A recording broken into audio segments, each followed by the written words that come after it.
Chapter 114. If Secretary Liang knew what Qin Mo was thinking right now, he would be glad that his CEO finally realized that he wasn't related to Qin Mo by blood. But this kind of awareness seemed to be more like a younger brother complex. Qin Mo didn't think that he was leaning towards the young man at all. He looked at Fu Jiu with his deep eyes and said in a calm voice, "You're not manly at all. Come out and run a few more laps later."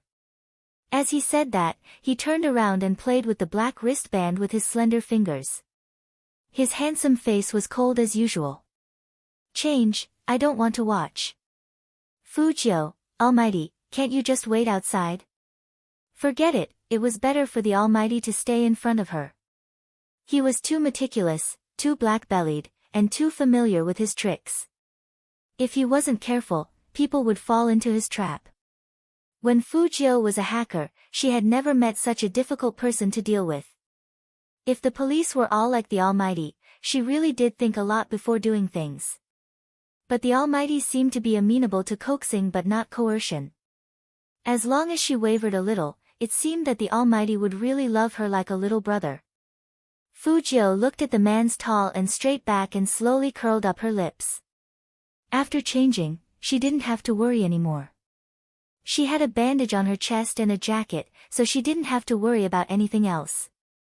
She directly put her hand on Qin Mo's shoulder from behind and acted like a good little brother. "Brother Mo, give in to me later. I can't control the ball well." Qin Mo held back for a long time before he slapped the young man's hand down. The Almighty told himself coldly that the young man was in the rebellious phase of adolescence. Any resistance to him might cause some damage to his soul. But the young man was too close, and when that familiar, clean, and sweet smell came over, he always wanted to pry open the young man's mouth to see how much candy he had eaten. At this time, Shui Yao Yao was already waiting outside the court with a cup of tea in her hand. In the middle of the coffee table was a very beautiful big fruit plate. Coming to this kind of place was not to play tennis, but to enjoy life. Apart from the green grass outside, the temperature inside was adjusted. The brown sofa was very comfortable to lean on, and there was a faint scent of cologne in the air. Shui Yao Yao was still being reserved. Her legs were too thick, and she always wanted to hide them. But when she raised her head and saw the intimate posture of the two, she actually forgot all about being reserved. She just watched in a daze as the young man smiled at her and then turned his head to whisper into Almighty Qin's ear. The most surprising thing was that Almighty Qin actually curved his lips. Then, he reached out and pinched the young man's neck. "Don't bargain with me. 30 minutes per match, not a second less." Fu Jiu's handsome face fell, and she was a little depressed. "Can't I be handsome? Where's the brother Khan? Your body isn't even worth looking at, and you call yourself handsome?" Qin Mo took the racket that the receptionist passed to him and pressed it into the youngster's arms. In a casual tone, he said, "Play well, don't think of slacking off." The receptionist didn't expect young Master Qin to give his racket to someone else. He looked at Fu Jiu in surprise. Fu Jiu was smart. She could tell from the receptionist's eyes that the racket wasn't provided by the tennis court. It was the Almighty's private property. Chapter 115. Fu Jiu paused, looked up, and set her eyes on the man not far away. He was picking out a racket provided by the court. His slender hands were wrapped in pure black gloves, and he looked quite professional in his professional badminton attire. When he lowered his head, his long and thick eyelashes formed a dark shadow, making him look careless, like a popular star shooting a TV series. If Almighty Qin's current appearance was put on a live broadcast platform, his popularity would probably go up another level. Qin Feng probably noticed the young man's gaze, so he suddenly looked up and looked at Fu Jiu indifferently. "What are you up to now?" Fu Jiu put the racket back and revealed her handsome canine teeth. She smiled brightly. "Nothing, I just think Brother Mo is too handsome, so I want to take a few more glances." Shui Yao Yao was very conflicted as she listened on the side. Why did she feel like His Highness Jiu was flirting with Almighty Qin? Two men were playing tennis together, but Shui Yaoyao felt like they were showing off their love. But, those two people were indeed a good match. Shui Yaoyao held her teacup and looked at the court enviously. Fu Jiu met her gaze and smiled lightly. She walked over with her racket and pulled out her notebook from her bag. She leaned over and said to her, "Log in and play 2 rounds first. I'll talk to you about the problem during the break." Okay. Shui Yaoyao didn't expect that the young man would still think of her at this time. She felt like she was being taken care of, and her face turned red. Fu Jiu's eyes swept over the fruit platter on the coffee table. She picked up a piece of watermelon and put it in her mouth. Her voice was gentle. "You can eat any fruit you want, don't be shy." "Okay." Shui Yaoyao nodded hard. She looked at the young man's face with eyes full of worship. When Qin Mo saw this scene on the court, he bounced the racket in his left hand a few times, and his dark eyes deepened. When Fu Jiu walked over again, she saw that the Almighty's face was a lot colder. Could it be that the game was about to start, so the Almighty's murderous aura was rising? Kick off. Qin Mo left 2 words for the receptionist beside him before he stood tall and straight in front of the net. Fu Jiu's eyes turned serious. The young man bent his knees, and his side profile was clean and handsome.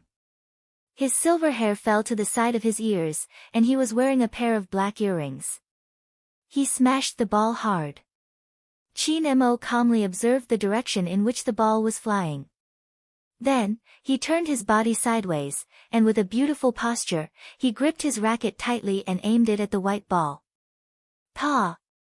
Fu Jiu's forehead was instantly hit. He rubbed his face with the side of his hand. His face was in so much pain that it looked pitiful. "Brother Mo, you did it on purpose, didn't you? Hit me in the face." Was she really invited to play badminton? He wasn't here to take revenge on her. Qin Mo looked at the youngster, his eyes dimming. "Since you are here to play, focus on playing. Don't always think about flirting with girls." "Since when did I always think about flirting with girls?" Fu Jiu muttered, feeling a little wronged. Qin Mo's eyes swept over the youngster's fluffy head, and in the end, he couldn't overcome the surging sense of guilt in his heart. He turned his head to look at the receptionist, and his voice wasn't very happy. "Go get the ice." "Ah. Yes." The receptionist still didn't understand what young Master Qin wanted the ice for. Chapter 116. Fu Jiu was stunned. She looked at the man's face in front of her and curled up her lips into a smile. "It's not that serious." The receptionist on the side also felt that young Master Qin wasn't treating his little brother, but a porcelain doll. Young Master Qin used to play even harder, but he had never covered someone's forehead in person. Qin Mo's slender fingers tightened, and his voice was very indifferent. "You'll hurt more next time if you keep shooting." As he spoke, he pinched the youngster's chin and twisted it lightly with his fingertips. "Turn your face over." Fu Jiu didn't feel anything. She held her head high and let Qin Mo cover her forehead for about a minute. Shui Yaoyao, who was still playing games, moved uncomfortably. She felt like she was unnecessary sitting there. It was better for her not to look at the court. It was better for her to reduce her presence. After covering her forehead, Qin Mo served the ball himself. He used a lot less force than before. Fu Jiu was even more handsome than usual when she played, especially when she didn't stop on the court.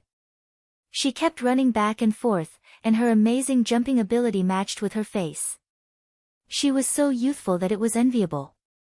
Both of them had good skills, especially Qin Mo. He just stood there and walked back and forth in front of the court without changing his expression. He swung his racket casually, and his amazing skills matched with his perfect, streamlined body, causing the people on the other court to exclaim. "This is professional level, right? Who's the one playing? You don't know him. You should have heard of the Qin family, right?" "Nonsense. I'm not asking about young Master Qin. I'm asking about the youngster he's playing with. Could it be one of the young masters from the military compound?" This kind of court was big, and privacy was important. Qin Mo and his friends were treated like VIPs. When the people on the other side looked here, they could only see the figure, but not the face. Hey, young Master Fu, come over and see if you can see it clearly. Fu Ximing was short, so the adults who were doing business with his father couldn't see him clearly, much less Fu Ximing. He fiddled with the tennis racket in his hand and said, I've seen young Master Qin a few times. Aside from the few people in the military compound, there's no one else around him. There's no need to guess the other party's identity. When those people heard this, they immediately laughed and complimented, that's true, but I haven't seen young Master Qin in real life. Young Master Fu is indeed amazing. That's nothing. Fu Ximing raised his chin indifferently. He was quite arrogant. Fu Zhongyi was elated to hear his son being praised. My son doesn't like to talk much, but he's actually very good at games. Young Master Qin plays games too, so we got to know each other. Since we know each other, why don't we go over and say hello? When those people heard this, they were tempted. Fu Ximing furrowed his brows. Young Master Qin doesn't like to be disturbed when he's playing. In the future. He sounded disappointed, but at least there was still hope. I'll have to rely on young Master Fu's recommendation. Fu Ximing grunted in acknowledgement and glanced in that direction again. In fact, he was thinking if he should find a chance to talk to young Master Qin when he was free. The reason why he came here to play tennis was because he heard that young Master Qin often came here to exercise. He had indeed met young Master Qin a few times before, but it was always at the entrance and they didn't talk much. Chapter 117. After the game, even the counselor who was watching from the side couldn't help but want to praise the beautiful game. Almighty Qin won, of course. Fu Jiu's stamina couldn't keep up. In the second half of the match, there was a thin layer of sweat on her fair forehead, and even her silver hair was wet. She put it to her ear, raised her hand to wipe it, and smiled. Brother Mo, I'm going to take a break. We'll play the second match later. Qin Mo glanced at him and handed his thermos to the young man. Fu Jiu was indeed thirsty. People who had just finished exercising had to drink water. She took the thermos and drank several mouthfuls. Once again, the receptionist was shocked. He turned his head silently and looked at the person next to him. Young Master Qin was really different today. He wasn't a clean freak at all. Fu Jiu drank 2 mouthfuls and realized that Qin Mo didn't drink any water either, so she handed the thermos back. The receptionist thought, if you give something to young Master Qin, he will definitely look at you coldly and slap you in the face. But, the man held the young man's hand and drank 2 mouthfuls casually.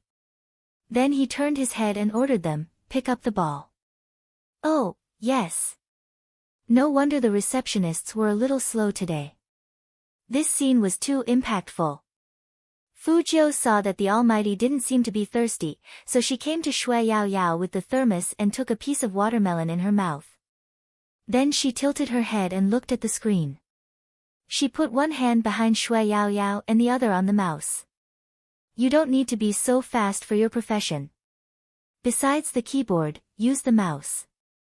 When the enemy attacks, dodge first and then grab the ball. Shui Yao Yao watched the young man easily use the ultimate move on the screen, and her eyes were full of shock.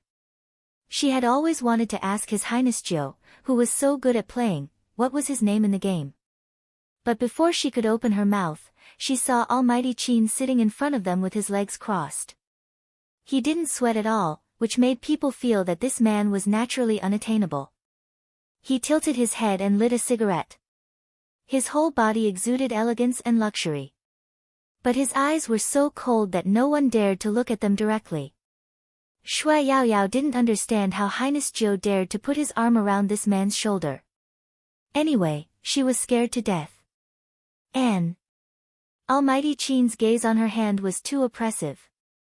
Shui Yao Yao couldn't help but look down.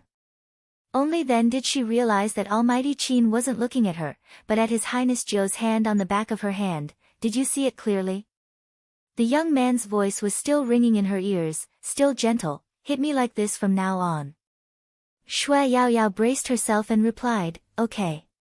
He pulled Fu Jiu over and said in a low voice, I asked you to come here to play tennis, not to teach. I even told you not to be half-hearted. Did you forget it so quickly? MMH? Fu Jiu looked at Qin Mo and said in a low voice. Fu Jiu touched her nose. Shui Yaoyao wanted to help the young man out. Your Highness Jiu, I know what you just said. You guys continue fighting, I'll pack my things and leave first. Leave first? Fu Jiu raised her eyebrows. It's not convenient to take a car here. We will send you back after we finish the fight. Right, Brother Mo? Although Qin Mo didn't like the way the young man flirted with girls, he still had the basic manners, so he replied with a faint,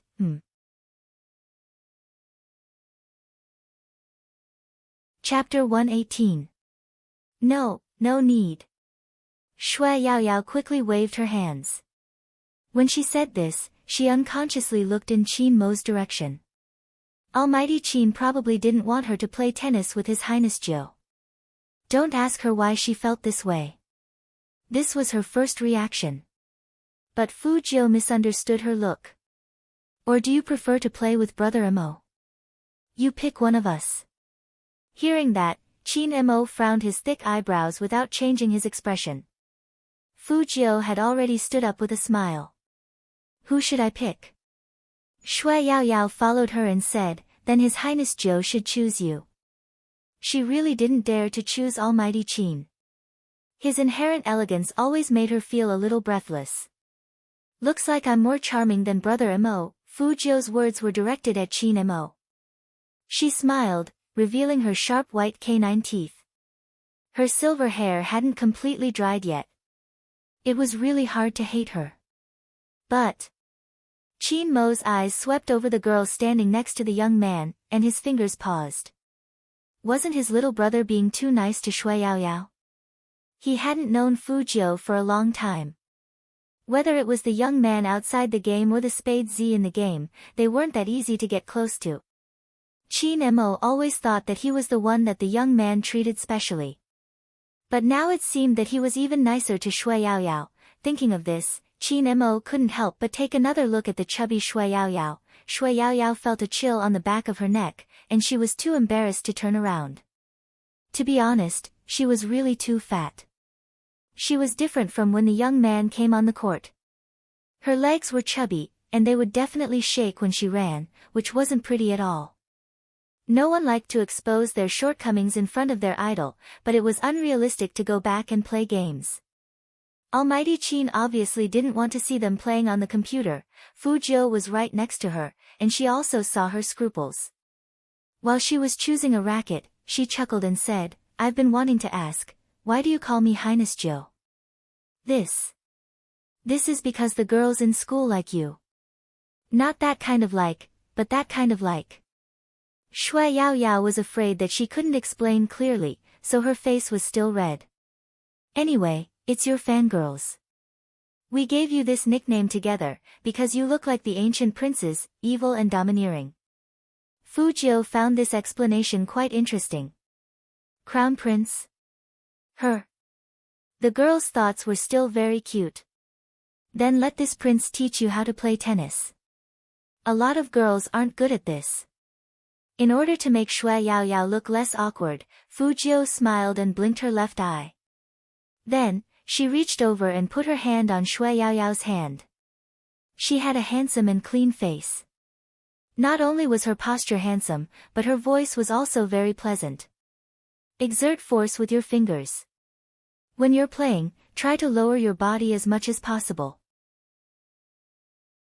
Keep your eyes level with the racket and the ball you want to hit. Use your ankles to drive your whole body, just like this. With that said, Fu Jiu held Shui Yaoyao's hand and pushed the racket upwards. Her movements were very cool, and her silver hair flew past Shui Yaoyao's ear. Chapter 119. Shui Yaoyao's heart was beating erratically. She never dared to imagine that she would be so close to the young man one day. His Highness Joe's unique gentleness could really melt people. Can you? The melodious voice rang in her ears again, and when she turned her head, she saw the young man's smile. Even the beauties on the tennis court couldn't help but look over, their eyes full of envy. I want such a handsome guy to teach me tennis too. That's such a sweet smile. Who is he? I don't know, it's my first time seeing him. The beauties couldn't help but stop what they were doing. They all looked at Fu Jiu through the net, their eyes burning. Only in the semi-transparent lounge, the temperature was low. The receptionist standing next to Qin Mo didn't even dare to turn his head. It wasn't an illusion. The coldness emitted from young Master Qin could almost freeze people's blood. What the hell was going on? Qin Mo looked at the court with one hand supporting his chin. His slender fingers in black gloves rested on the back of the chair. His long and deep eyes were extremely cold, and even his voice was like a flower blooming in the North Pole. Every word he said was cold and bone-chilling. Call them back. After all, he came from the military compound, and his ruthlessness was never hidden. Rest after 30 minutes. He doesn't understand this, but neither do you. As he said this, he raised his head carelessly and glanced at the receptionist. That pair of eyes was so deep that it made people's scalps go numb. The receptionist didn't dare to refute. Although young Master Qin always played for more than 2 hours before stopping, now that young Master Qin said to rest after 30 minutes, they had to rest. Young Master Joe. The receptionist actually felt that it was a little disharmonious to interrupt the young man's teaching at this time, but what could he do? He didn't dare to disobey young Master Qin's words. Fu Jiu glanced sideways. Miss, you look very hot. You didn't rest enough just now, right? The receptionist was good at talking, and he tried to find an excuse without blinking. I haven't exercised before, and it's not good for my body if I exercise for too long. Let's clean the court first, and you two can play later. If you want to fight again, then fight with young Master Qin. Don't leave young Master Qin here to teach girls again. Otherwise, I'll have to find another excuse. Fu Jiu found it strange that the stadium needed to be cleaned after only half an hour of playing. But since the receptionist brought it up, she couldn't say anything more.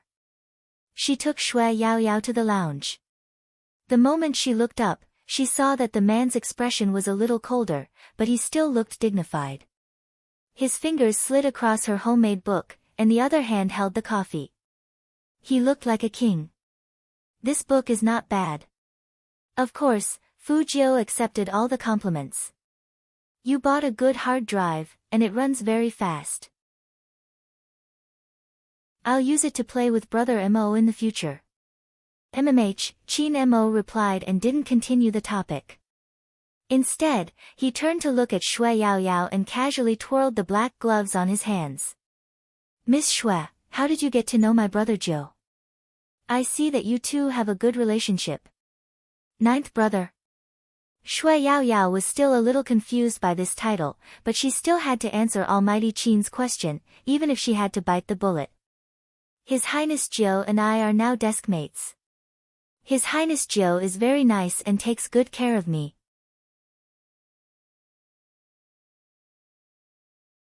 Chapter 120. Shui Yao Yao didn't understand why Almighty Qin would ask that, so she just nodded vaguely. Fu Jiu was still drinking water. When she raised her head, her fair neck looked especially long and slender. Qin Mo glanced at the youngster, and he happened to see Fu Jiu's movement. His deep eyes swept over that smooth area, and he couldn't help but reach out and pull her over. You have so much free time after school that you can flirt with girls freely. You don't need to study anymore, right? What do you mean by picking up girls freely? Fu Jiu coughed. Brother Mo, don't wrongly accuse me. Yao Yao is my teammate and my physics tutor. My grades will be in her hands in the future. Just studying. Qin Mo felt that this question needed to be answered.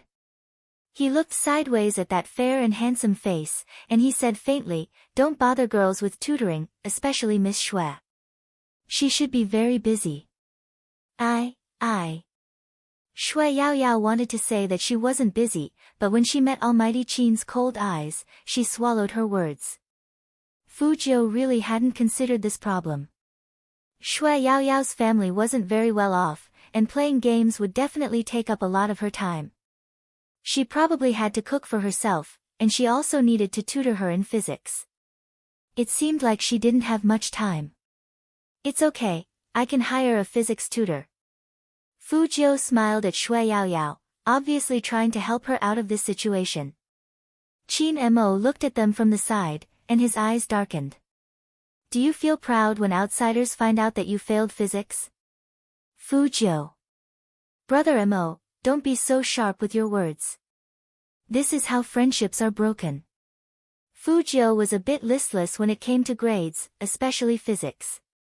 I have no choice. I have to pass every subject in the esports selection contest. At this point, Fu Jiu smiled again. She leaned a little closer to Qin Mo with a devilish and flirtatious look. How about I bribe Brother Mo, and you let me in through the back door? Qin Mo glanced at the young man. 10 million, and I'll let you pass. Fu Jiu's handsome face fell. Brother, give me 10 million and let me hire a tutor. The coldness in Qin Mo's eyes dissipated a little when he saw the youngster's expression. I'll tutor you in physics from now on. Shui Yaoyao, receptionist, why did they feel that young Master Qin, Almighty Qin, had gone one round just to say this? Fu Jiu was also stunned. Brother Mo, aren't you usually busier? I still have time to tutor a slacker like you. Qin Mo stood up as he spoke, his large hand caressing the youngster's fluffy head. In the future, leave such embarrassing matters to me, understand? Fu Jiu, so the Almighty thought that her little brother was an embarrassment, which was why he wanted to teach her physics. Suddenly, he felt that studying was very stressful. What? Are you unwilling? Qin Mo studied the youngster's face and sneered. He didn't need to hide his evil aura anymore. He enunciated each word coldly. Do you want me to throw you out? Fu Jiu laughed. Then let me make it clear first. When you teach me, you are not allowed to say that I have a low IQ. Qin Mo smiled as well, looking very handsome. He reached out and pinched the youngster's chin, the faint scent of tobacco lingering on his fingertips. Do you have intelligence? Fu Jiu.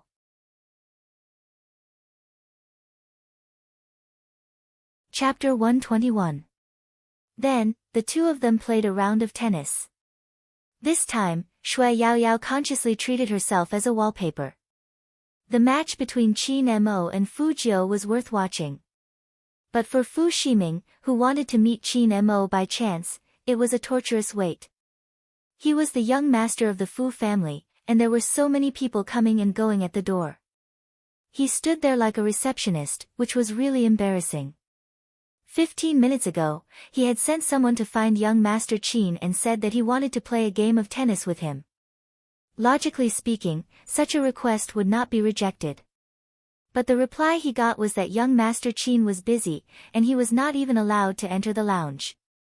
15 minutes, he had been standing there for a full 15 minutes.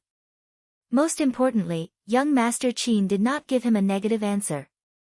If he waited any longer, what would he do when those people who were doing business with the Fu family came out?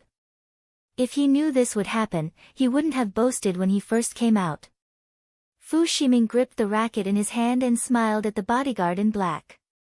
Can you help me ask again? When will young Master Qin come out?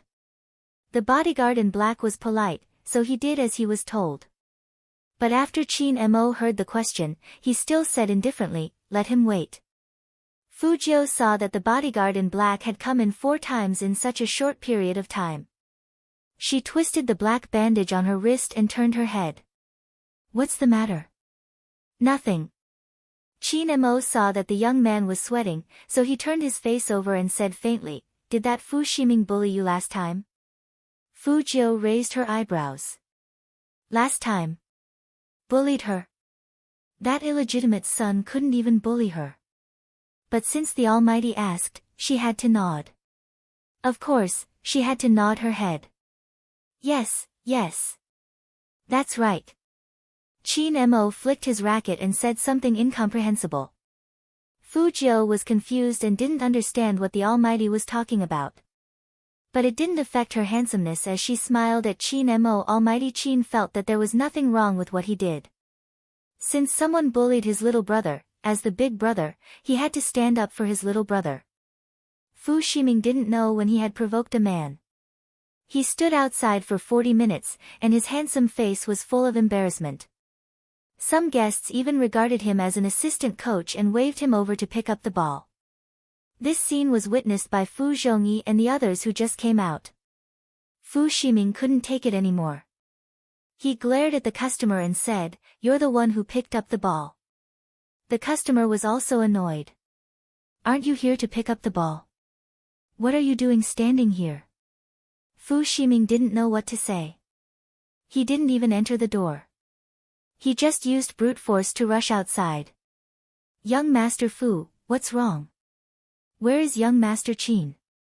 The group of people asked anxiously. Fu Shiming had nowhere to vent his anger, so he directly said, "Scram." These people were not as rich as his family anyway. The faces of the elders immediately changed. Fu Zhongyi still wanted to explain. "This child," the guest sneered, "Ha! Young Master Qin. Is young Master Qin someone he can see whenever he wants? He has been standing outside for more than half an hour.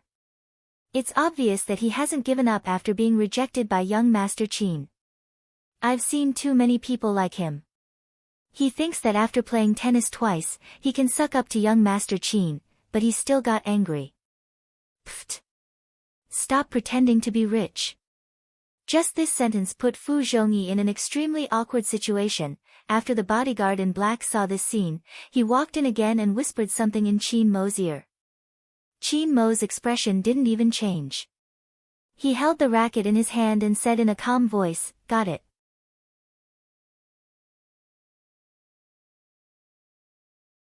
Chapter 122. A game of tennis didn't end until it was dark. Qin Mo was really busy. As the CEO of the company, he was also the captain of the Supreme Alliance. His calls were bound to come from time to time. Since the Almighty had no time to care about her, Fu Jiu entered the changing room and quickly changed her clothes. She put one hand in her trouser pocket, smiled evilly at the man who was still talking on the phone, and gestured for him to go out first. Qin Mo didn't want Fu Jiu to go out first. He thought that this guy was good at flirting, and if he didn't keep her by his side, she would cause him trouble. However, on second thought, the young man was now in the rebellious stage of adolescence, so he couldn't be too strict with him. Thus, he nodded, but his eyes were still full of warning, meaning nothing more than for him to behave. The person on the other side of the phone didn't know why their president was so quiet. He thought there was something wrong with his report. He said in a trembling voice, "President Qin." "Continue."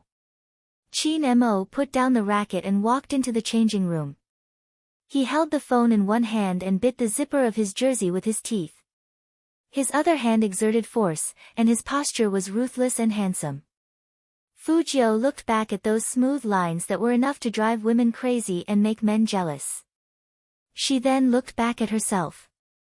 In the future, she'd better not bring up the topic of comparing size with the Almighty. It felt a little dangerous. The three of them sat in the same car as before. But this time, both the driver and Shui Yaoyao were much more receptive than before. "Send Miss Shui home first." "Yes." The driver drove steadily. But it was hard to enter Shui Yaoyao's house. It was an old residential area next to a vegetable market. Bicycles were everywhere. Not to mention Qin Mo, even the driver rarely came to such a place. Shui Yaoyao was sensible and didn't let them drive too deep. "Let's stop here. My house isn't far. I can walk the rest of the way." "Thank you, Almighty Qin." "Thank you, Your Highness Jiu." Fu Jiu saw her get out of the car, so she followed. "Is it really not far?" Yes. Shui Yaoyao nodded. Her round face was actually very cute. Your Highness Jiu, don't worry. I will practice the skills you taught me today when I get home. Oh, anything is fine. Fu Jiu smiled. Seeing that she had been a little nervous the whole day, she reached out and flicked her forehead. With me as the captain, we won't lose. Shui Yaoyao covered her forehead with her hand and smiled. Highness Jiu was indeed very gentle, both of them were wearing school uniforms.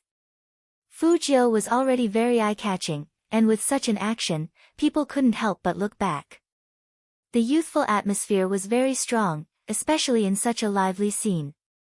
Qin Mo was still sitting in the back seat with the car window rolled down. His dark eyes were as dark as the cold night, and all his emotions were drowned in them. His hand holding the business tablet paused for a moment, as though he was enduring something. This time, he didn't get out of the car. Instead, he waited for the youngster to get into the car before he slowly tidied his sleeves. Cancel today's dinner. Let's go back home. The driver, returned to the main family. But there was someone else in the car. Did young master forget to send ninth young master home? Fu Jiu paused a little and raised her eyebrows. What about me? Qin Mo tilted his head and smiled, but he didn't look very happy. He patted the youngster's cheek with his black-gloved right hand. His breath was like the north wind in winter, cold to the bone.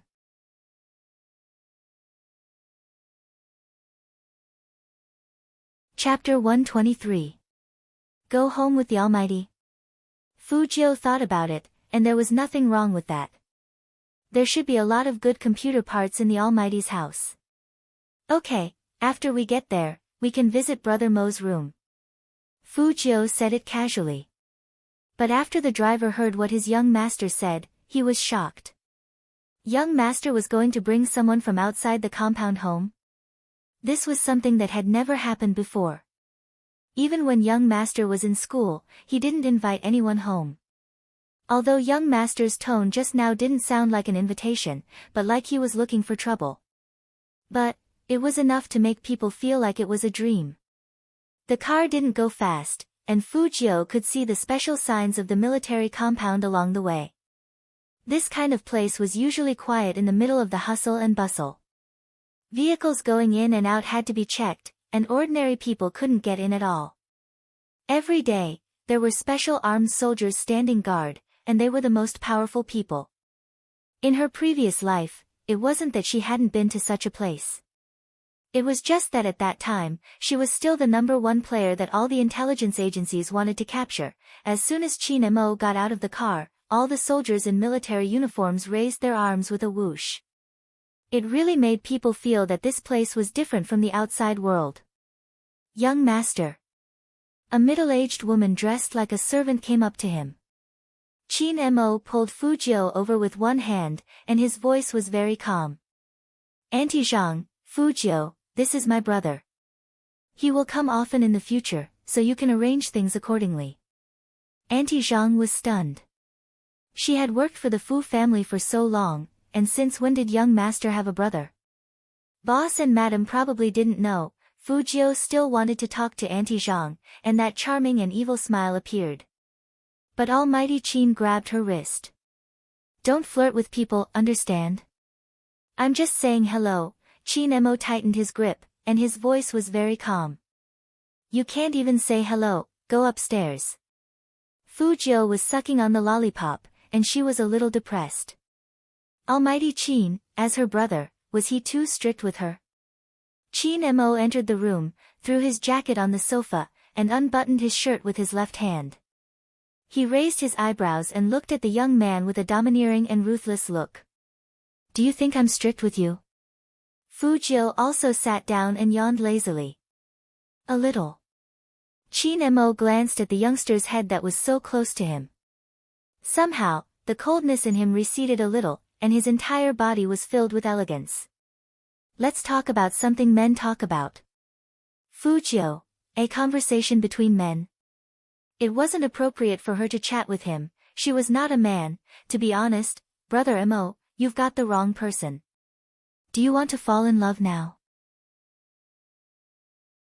Seeing the youngster's listless expression, Chin Mo felt that his tone was too harsh. After all, he shouldn't treat his younger brother like a subordinate, so he added, I'm not against puppy love, but you should focus on your studies now. Fu Jiu was confused. She didn't want to be in a relationship. Stay away from girls in the future. Seeing that the youngster didn't look up, Chin Mo's voice softened. Before falling in love, you should at least pass the test, right? Last place, huh? Fu Jiu couldn't help but raise her arm and place it on the man's shoulder. Her eyes were very beautiful. Brother Mo, why don't we talk about how to be a good brother?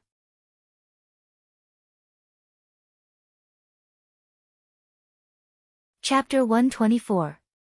Usually, at this time, no one dared to mess with Chin Mo. But Fu Jiu was different. In her eyes, nothing was scary. It would be better if you could be a little more tolerant. I haven't thrown you out yet. I'm already being very tolerant. Chin Mo glanced at the youngster's hand lightly, and his voice was low. Fu Jiu looked at her posture and explained seriously, I'm doing this because I'm close to Brother Mo. I see that there are many people who are close to you, such as Shui Yao Yao. Chin Mo sneered. He hadn't expected this guy to have feelings for such a girl. He tugged at his shirt and changed the topic. Are you hungry? Chin Mo's lips curled into a smile as he looked at Chin Mo. Fu Jiu nodded with a lollipop in her mouth. I've been hungry for a long time. Hearing that, Chin Mo glanced at the youngster. But he felt that he was making a mountain out of a molehill. It was just a good feeling, not a liking. It was normal to have feelings for people at this age. Too much discipline would indeed attract disgust. Youth was rebellious. Thinking of these words, Chin Mo decided to discipline him appropriately and not overdo it. What do you want to eat? Chin Mo asked Fu Jiu as he walked to the phone. Fu Jiu thought for a while. Spicy hot pot, with more tripe and beef, and a plate of vegetables. Chin Mo didn't attack the youngster for being a foodie after hearing that. He lowered his eyes and pressed the intercom. Hello, Auntie Zhang, let's eat at home. Prepare some hot pot seasonings, spicy seasonings, and, Fu Jiu looked at the man's handsome and elegant side profile and was a little surprised. She thought they would go out to eat, but she didn't expect to eat at Chin's house. Look around first, I'm going to change. After saying this, Chin Mo tugged at his collar as if he was going to walk into his bedroom. Then he thought of something and stopped, asking, do you want to change too? Of course, Fu Jiu wouldn't agree. She didn't want to experience what happened in the changing room again. Brother Mo's clothes are too big for me. Hearing that, Chin Mo looked the youngster up and down. He was indeed a little short. But he didn't say this out loud. As a good brother, it was necessary to save some face for his little brother. Unfortunately, Fu Jiu didn't realize that the Almighty was saving her face. After all, Almighty Chin's eyes were too expressive. She wasn't stupid, so she knew what he was thinking. She looked down at herself. She was 173 centimeters. As a girl, she wasn't short at all. Since her master was gone, of course Fu Jiu would walk around. She was especially interested in this man who had almost caught her. After all, she had been free and unfettered in the West for so many years. The police had sent a lot of manpower to lock onto her, but they had yet to find her. They didn't even know whether she was a man or a woman. This time, she was found out partly because she couldn't keep up with the tools she used before. But even so, the Almighty's reasoning ability was inhuman.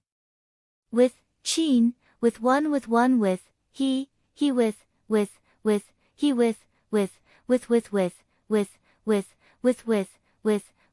with, he, Fu, with, I, he, with, he, I Fu, he, Fu, he, with, he with, he.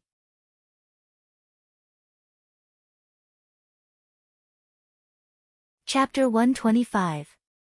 On the mainland, there weren't many people who could study criminal psychology. What's more, there weren't many who could write annotations in a book. Fujio curled up her thin lips playfully. The Almighty had hidden himself quite well. No wonder they all said that young Master Qin was someone the entire Northeast province couldn't afford to offend. If the police had someone like the Almighty, it would be hard for her to hide herself. Criminal psychology, psychological profiler, and computer expert, Fujio always believed that there were some people in this world who couldn't be compared to them no matter how many times they were reborn. The Almighty might be one of those people, interested in my book.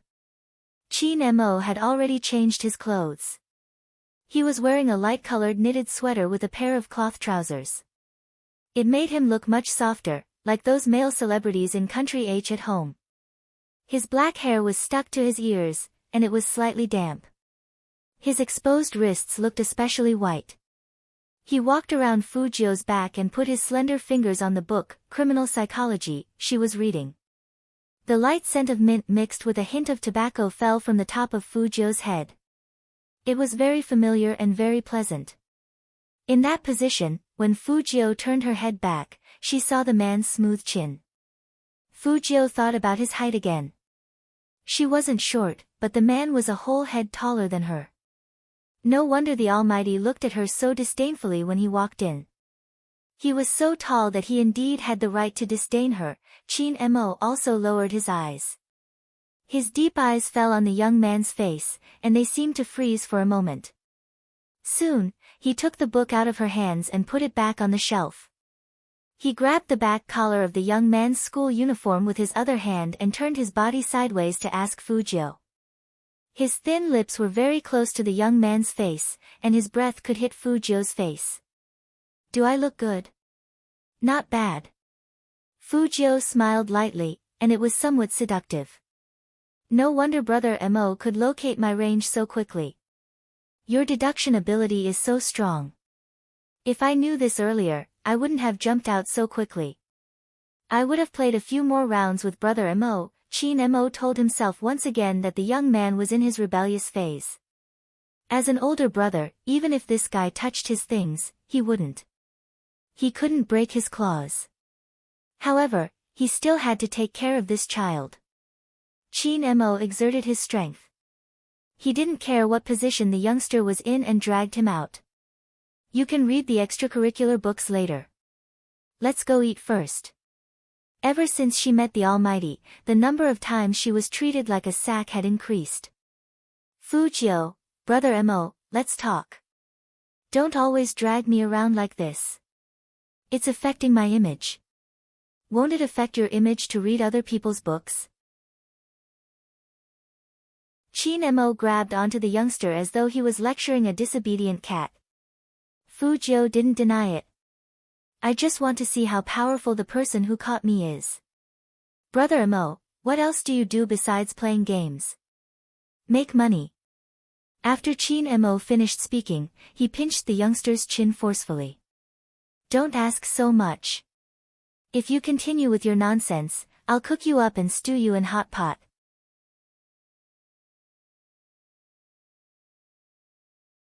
Chapter 126. I don't need to chase after a girlfriend. Women will naturally chase after me. Qin Mo's voice was very calm, and he lowered his handsome face. Even his breath was on Fujio's lips. So what you said is not within my consideration.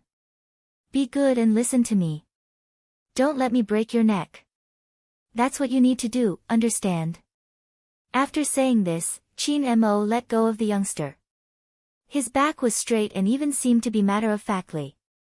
Fujio found it hard to refute what the Almighty said. According to the man's style, he didn't need to worry about finding a girlfriend. In Jiang City, not only girls who played games worshipped him as a god. Even young ladies who didn't play games couldn't resist the temptation of the Qin family's power and influence. And, even if all these things were thrown out, with the Almighty's figure and looks, even if he went to a nightclub, he would still be a popular cowherd. In the future, she shouldn't attack the Almighty with girlfriends, because she couldn't do it at all. Unlike the Almighty who attacked her grades, every attack was accurate. Thinking of this, Fu Jiu was a little depressed. She was going to comfort herself with hot beef hot pot later. But what she didn't expect was that after she sat down, there was a set of chopsticks and bowls on the table. That seat was placed in front of the man. Fu Jiu looked up at Aunt Zhang with a light smile. That clean and handsome face was full of sunshine. Aunt Zhang didn't dare to make eye contact with this handsome boy. She just kept tilting her head and looking at Qin Mo, looking like she wanted to say something but didn't.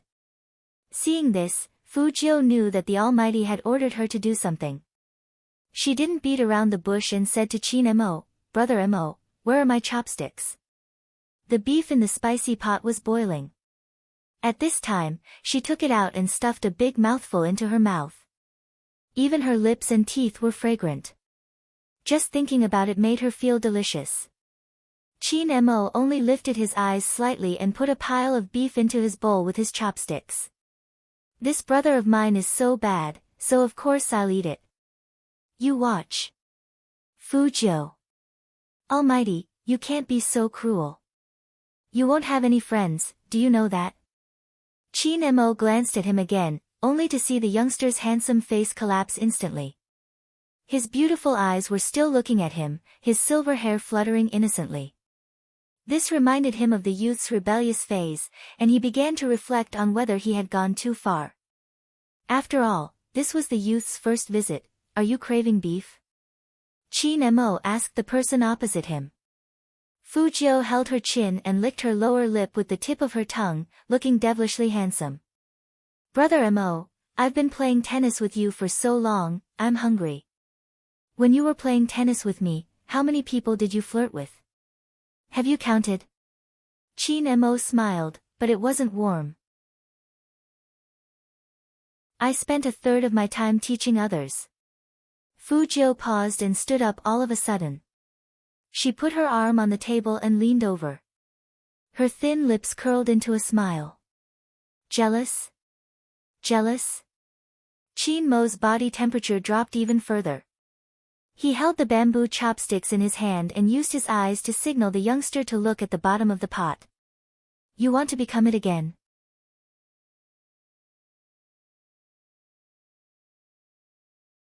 Chapter 127.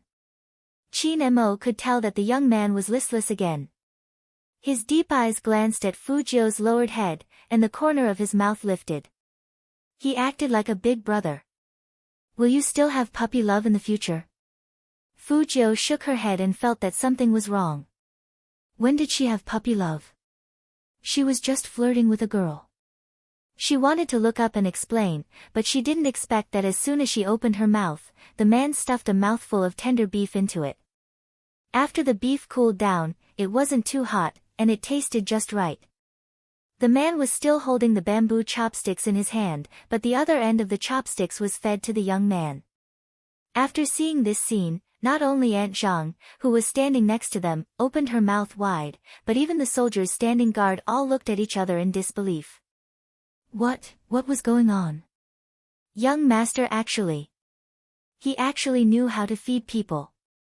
Aunt Zhang still remembered that when the young master was about 8 years old, he was sitting in the courtyard reading a book. At such a young age, he was already very much like a gentleman. He wore a pure black suit with a fluffy windbreaker over it. He always had a cup of tea by his hand, and everyone in the courtyard would turn to look at him. Madame was also very happy at that time, and she wanted to feed the young master a bite of fruit. At first, the young master didn't say anything. He probably thought that Madame was tired of coaxing him. Only then did the young master put down the book calmly and said to his wife with a dignified expression, "Mother, saliva spreads germs more than 10 times faster than normal breathing. It's common sense not to feed other people with your own toothpicks." This scene was still replaying in Aunt Zhang's mind until now. How could a child who was less than 10 years old talk about the spread of germs to his own mother? That kind of scene was really cute and surprising. Later on, whenever Aunt Zhang cooked something, her first thought was whether the food was clean or not. After all, their young master's obsession with cleanliness was real. But When did such a young master feed people with his own chopsticks? Didn't they say germs could spread? Now the young master didn't care about germs. If Madame saw this scene, she would definitely lose her elegance. Fu Jiu didn't think much of it. Nothing was better than having meat to eat. In an instant, he tossed aside the question of puppy love. Qin Mo looked at the youngster's handsome smile and didn't say anything else. Since he was the younger brother that he recognized, of course, he had to raise him carefully. He should have realized his own problem by now. If she was no longer in love, it meant that she was still obedient to him. Compared to those who ran amok all day long, this was much better. Moreover, the way the young man ate was also very appetizing. The more he looked at it, the more it looked like a cat that he raised. As long as it was fed, it would be obedient. He would observe it for a while. After all, it was the rebellious phase of youth. After telling himself this, Qin Mo ate a few mouthfuls of beef with the same pair of bamboo chopsticks. This shocked Aunt Zhang once again. She took out the spare pair of bamboo chopsticks in her hand and didn't use it. She felt that this day was like a fantasy from beginning to end. But at the same time, she felt happy for her young master. After all, this was the first time she saw the young master being so close to someone. This kind of young master was finally a little more humane.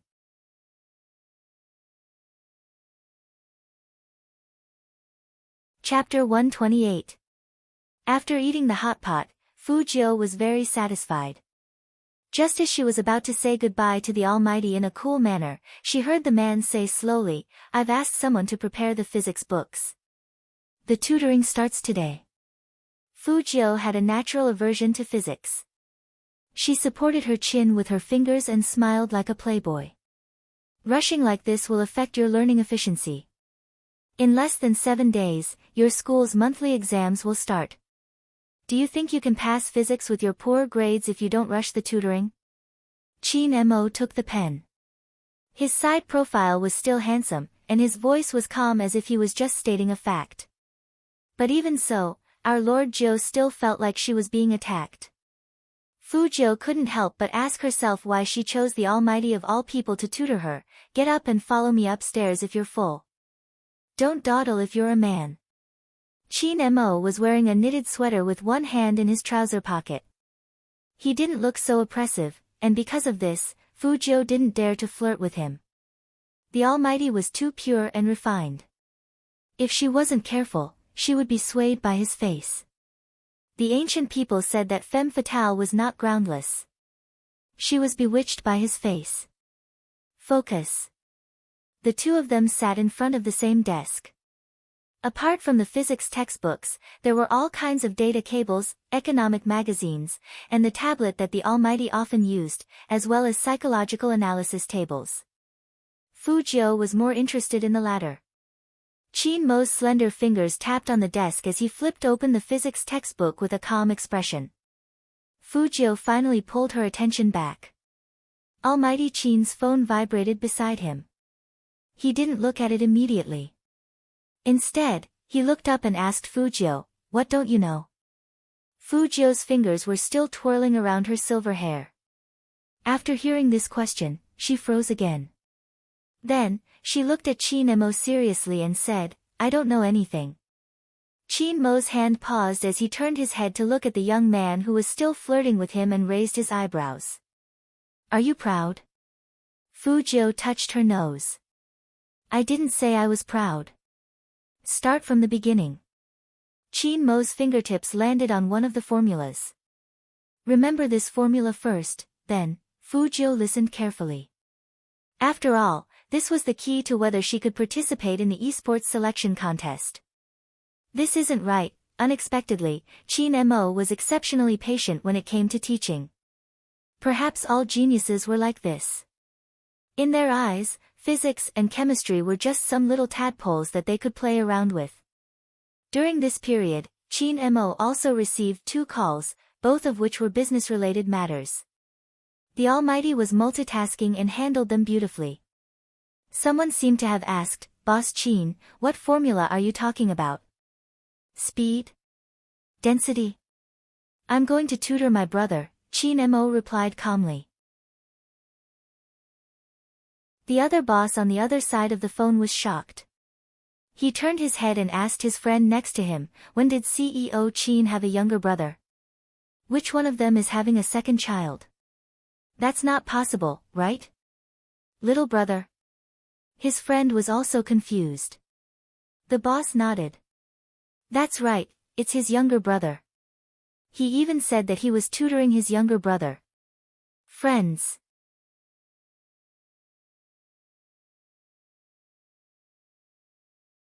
Chapter 129. He lowered his head, and his warm breath blew behind Fujio's ear as he spoke. Fujio paused and looked up at the man's eyes, which were as deep as the sea. He said one last sentence, I'm not going out today. Then, he hung up the phone. When his eyelashes lowered, they cast a thick shadow on his face, making his side profile look exceptionally handsome. Fujio tilted her head to avoid this action. Chin Mo didn't say anything else, and his eyes swept over the youngster's face. Write it again. It was really stressful to have such a master. Fujio moved the pen in her hand quickly, like a struggling cockroach. The Almighty's presence was too strong, and no one could compare to him. But there was one good thing about him. The biggest difference between a genius and an ordinary person was that he could quickly get an accurate recognition. Fujio. The youngster looked at him handsomely with his white teeth biting his nose. Chin Mo rubbed his temples with his slender fingers. Physics is really not suitable for you. Brother Mo, let me tell you something. Don't you think physics is anti-humanity? Fujio said seriously. Chin Mo sneered. I think you're the one who's inhumane when you were born. Fujio. Can't we have a pleasant conversation? That's not going to work. Chin Mo turned his fingers and pulled the physics book aside. At this speed, you won't pass in 7 days. Fujio agreed with the Almighty for the first time. I think so too. Tick out your recent courses. Chin Mo flipped through the magazine. Fujio looked at the physics book in her hand and decided to tell the truth. You have to ask the teacher. Chin Mo looked sideways at the youngster and said indifferently, if I were your physics teacher, I'd throw you out right now. She didn't even know where she was studying. Fujio didn't feel guilty and asked curiously, what do you do if you know the courses? Help you predict the questions. The Almighty's careless words made Fujio realize the essential difference between a bad student and a top student. It turned out that a top student could predict the questions. This was unfair to poor students like them. What was the difference between this and knowing the answer before the exam? Fujio was still a little depressed when Chin Mo stood up from his seat. What are you going to do? The Almighty decided to be merciful and let her rest. Chin Mo glanced at the youngster. Call your director and ask about his progress.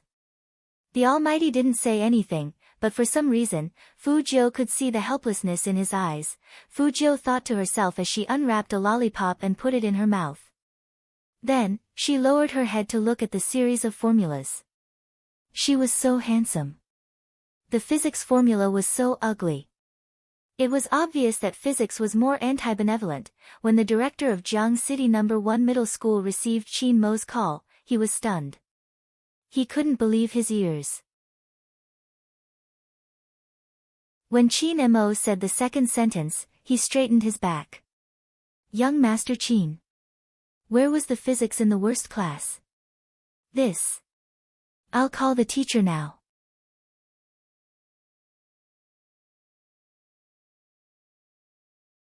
Chapter 130. Director Wang didn't know why young Master Chin suddenly cared about the seating problem, so he just said respectfully, yes. Director Quan, don't you think that it's easy to have a wrong feeling when a man and a woman sit together at the same table? Chin Mo's slender fingers were still holding the mineral water bottle. The reflection of his eyes on the bottle was like the water inside, with a slight coolness. Chief Wang was dumbfounded. Wrong feelings? Puppy love. After Chin Mo said these two words, Director Kwon immediately understood what Director Chin meant. Yes, young Master Chin is right. We, the directors, have sat together to discuss this problem. It must be changed to have a man and a woman sit together at the same table. Chin Mo said faintly. Director Kwon couldn't hear the emotion in it, so he asked nervously, Young Master Chin, do you know anyone in the bad class? Otherwise, according to young Master Chin's character, he would never ask about people in the school. Chin Mo didn't speak this time, because the young man was looking up at him with his long and narrow eyes that were bright and beautiful. Fu Jiu didn't know what Almighty Chin said, but she was thirsty, so she followed him over. Seeing the man still holding the phone in his hand, she raised her eyebrows.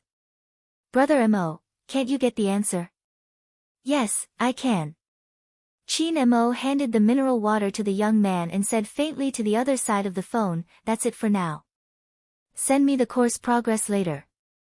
Almighty Chin didn't think there was anything wrong with what he did. As a big brother, there were some things that he had to stop and nip at the root. Since the young man liked to flirt with people so much, then he should keep him quiet and not get close to girls.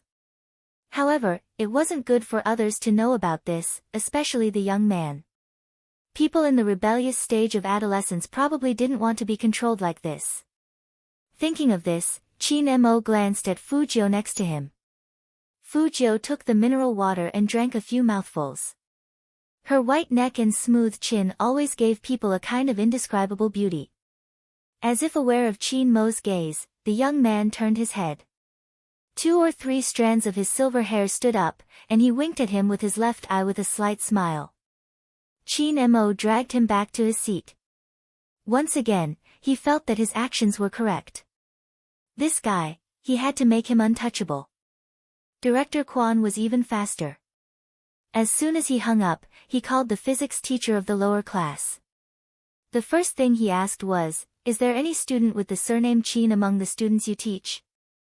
The physics teacher was also stunned by Director Kwon's words.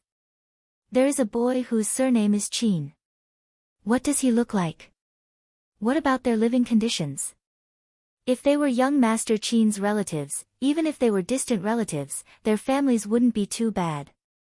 The physics teacher shook his head. He's a very ordinary student. He's slightly plump, and his family sells breakfast. That's not it. If it's not a distant relative, what else could it be? Could it be because of girls? Director Kwon seemed to have come to a sudden realization. He sternly warned, in the future, this kind of table arrangement must be for the boys and the girls. Young Master Chin's girlfriend is definitely in there. That's why young Master Chin specifically called him.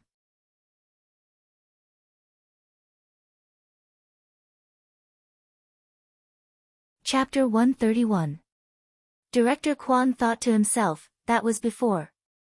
He didn't know that young Master Chin's girlfriend was among these girls. Otherwise, he wouldn't have said such a thing even if he was beaten to death. However, he still needed to have some manners when dealing with his subordinates. Teacher Zhang, this isn't being conservative. Director Kwon thought of young Master Chin's words as he said, it's true that boys and girls sitting at the same table can stimulate boys' learning attitude, but it is also easy for these children to have a wrong feeling. To prevent puppy love, we should start with the arrangement of tables.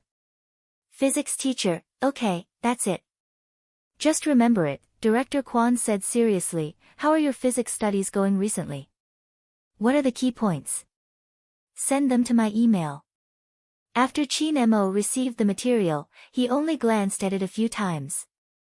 Then, he began to take the pen and mark the key points one by one, circling all the possible questions. What was even more amazing was that he found 4 questions from the big questions and tapped on them with his slender fingers. When you take the monthly test, you will be tested on one of these 4 questions. If you don't know how to do it, just write down the answers. Your memory should be good. Not bad.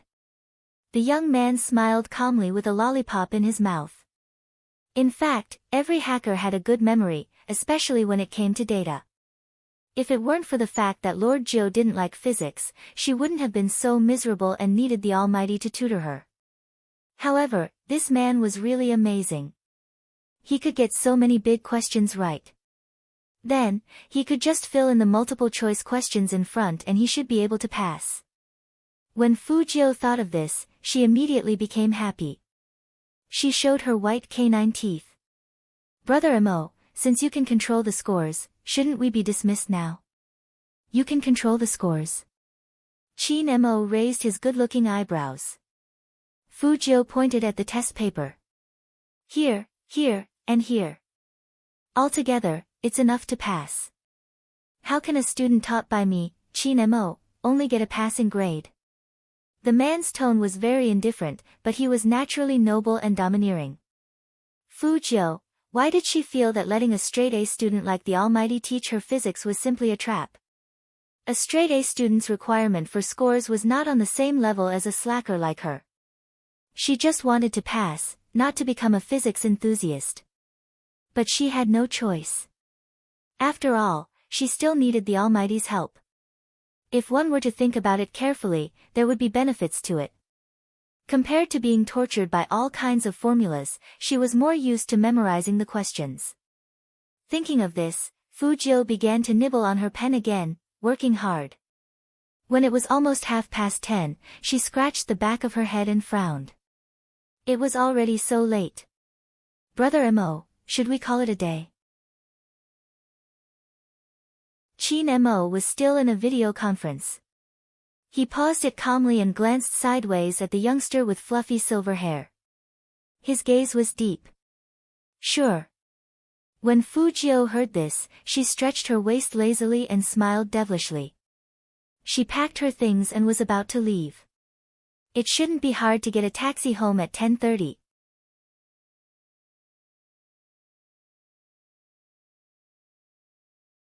Chapter 132. She was going to wear it. When did she say she was going to wear pajamas? What's with the pajamas? She was the one who was going home. Fu Jiu turned her head and looked at the man's sexy and handsome face. She raised her eyebrows. Brother Mo, I think we have a fundamental problem with our communication. It's too late. Uncle Zhang isn't here. It's not safe for you to go back alone. Qin Mo's voice was very calm. He crossed his long legs and sat back on the sofa. There are so many guest rooms. Just pick one to sleep in. Fu Jiu curled up her lips. It's safe to take a taxi back. You want to take a taxi around here? Qin Mo glanced at the young man and threw Fu Jiu's packed school bag back onto the wooden shelf.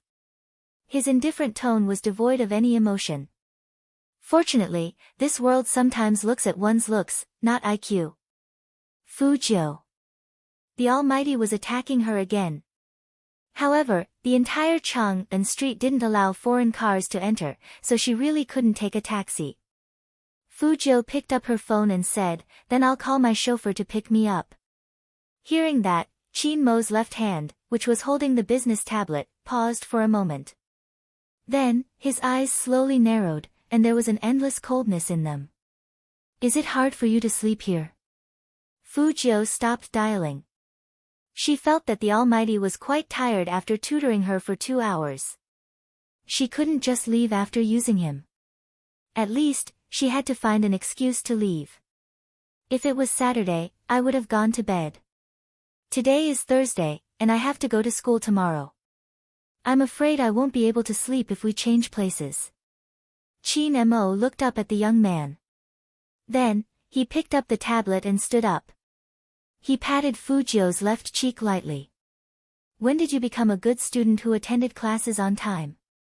Don't find such a bluffing excuse. I'll go to the company tomorrow and take you to school on the way. Now, go to Aunt Zhang's to get your pajamas. Or do you want to study one more question before going to bed? Fu Jiu, could this alternative of choosing one more question be called an alternative? Her chest was still bandaged. She was afraid that she would be exposed if she slept here. Fu Jiu lowered her eyes, thinking about how to reject him. There was a knock on the door. Young master, Ninth young master's pajamas are ready. It was Auntie Zhang. When she heard that the young man was going to stay at the Qin family, she was very surprised. Young master was becoming more and more humane. He even invited a friend to stay for the night. If Madame knew about such a major change, she would definitely ask for all the information about this ninth young master. In fact, even Aunt Zhang herself was curious. Which child of the Fu family was this? How could he get along so well with their young master? Qin Mo retracted his hands from the youngster's face. Come in. Aunt Zhang held the pajamas with both hands, and she looked at Fu Jiu with eyes full of kindness. Young Master Jiu, I see that you are thinner than young master, so I brought you the clothes that young master wore in middle school. I hope young Master Jiu doesn't mind. Fu Jiu could reject the Almighty, but if she didn't accept the pajamas now, she would be hurting an old man's heart. He thought about He Honghua, then looked at Aunt Zhang's sparkling eyes. Our Lord Jiu only hesitated for a moment. He was thinking about how to say something so that Aunt Zhang wouldn't be too disappointed.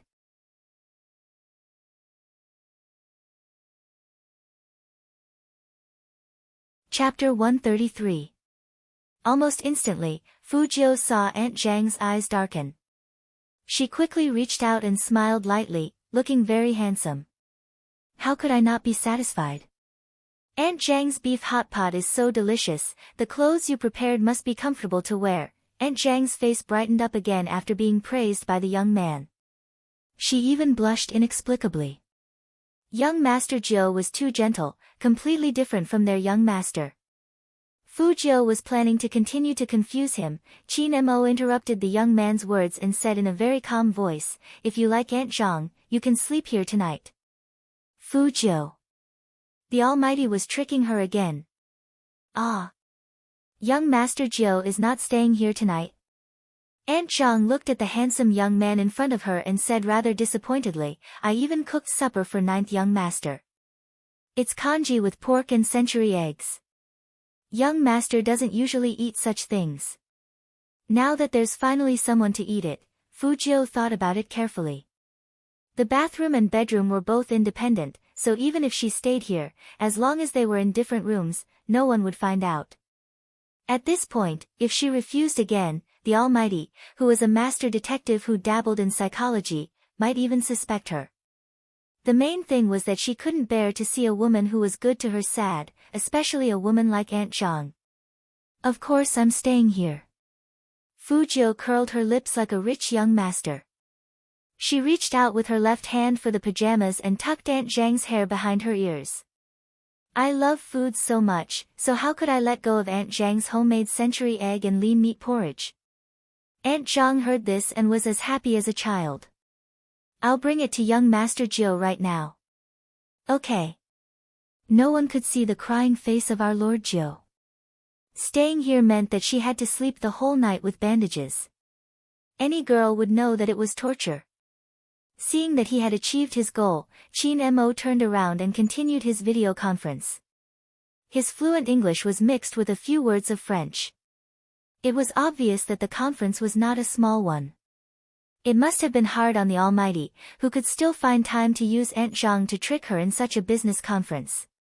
He was indeed a sly businessman. Fu Jiu complained as she planned to change out of the pajamas while the Almighty was still in the conference. Otherwise, if something like what happened in the locker room happened again, it would be hard for her to deal with it. To prevent the Almighty from tricking her again, Fu Jiu went downstairs to confirm her room with Aunt Zhang and familiarize herself with the environment. Different beds meant a higher degree of safety. There didn't seem to be anything to worry about. With this thought in mind, Fu Jiu took out her modified laptop and entered the game leisurely. As soon as she logged into her account, she saw that someone had sent her over 100 friend requests. Fu Jiu opened the page, and it was all, awarding you a slap of pleasure, idol, why didn't you add me? Idol, hero is too much. How dare he say that I maliciously harass players? I only sent you 100 messages. I was going to send you 1,000. I have money in the game. Idol, Didn't you say you were going to carry me through dungeons and send me flying? Why haven't you appeared yet? Idol, why aren't you playing? Have you been kidnapped by the Almighty?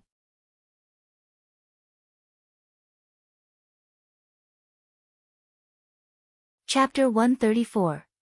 Fujio put a lollipop in her mouth, put the notebook on her long legs, and began to reply, "The Almighty didn't kidnap me, I successfully moved into his house."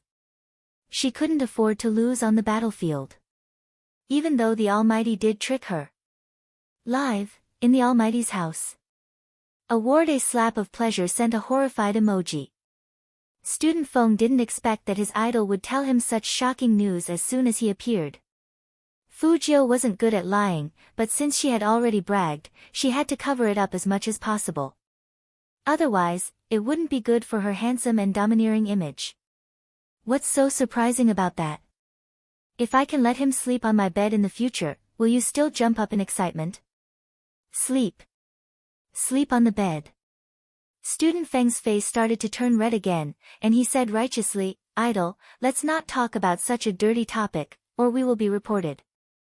Fujio was amused by the screen, and she was about to raise her hand to type. A tall and slender figure came down from behind her, and he said in a deep voice, "If I can let him sleep on my bed in the future." Fujio's back stiffened when she heard that familiar and cold voice. The last thing she regretted in her life was that she didn't lock the door just now. Who knew that the Almighty would sneak in while she was playing games? He didn't even make a sound when he walked. Did he think he was a cat? Qin Mo sneered first, then turned his face to look at the young man in front of him. His eyes were as deep as the flowing water in the dark night. "So you want to sleep on the same bed with me that much? It seems like there is no need to arrange another guest room for you. It's a waste of space." His expression didn't show any emotion, but it was enough to chill the air around them. Fujio coughed lightly. "This is a misunderstanding." "Really?" Qin Mo raised his eyebrows and took the young man's notebook. He put his fingertips on it, and he said casually and lazily, "This kind of misunderstanding is really rare. It's the same reason why you got last place in your exams." Fujio, every verbal attack was so technical. Seriously. How did the Almighty develop this habit? What's so great about being a top student? In the future, don't add people in the game, even teammates. It will affect your intelligence, Qin Mo said faintly as he operated the youngster's account. Naturally, he kicked awarding you a slap of pleasure out of Spade Z's friend list.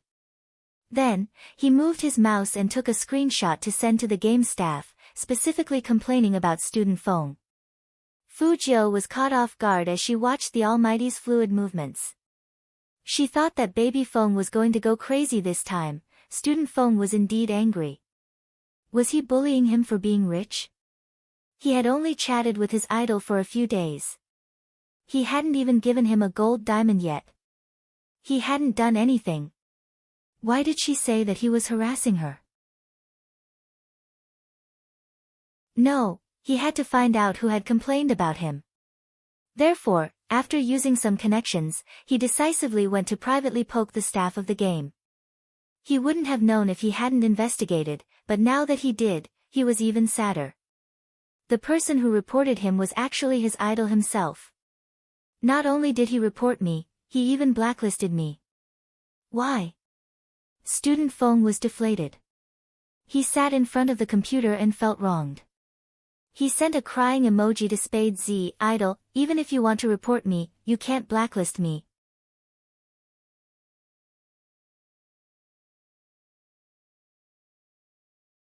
Chapter 135.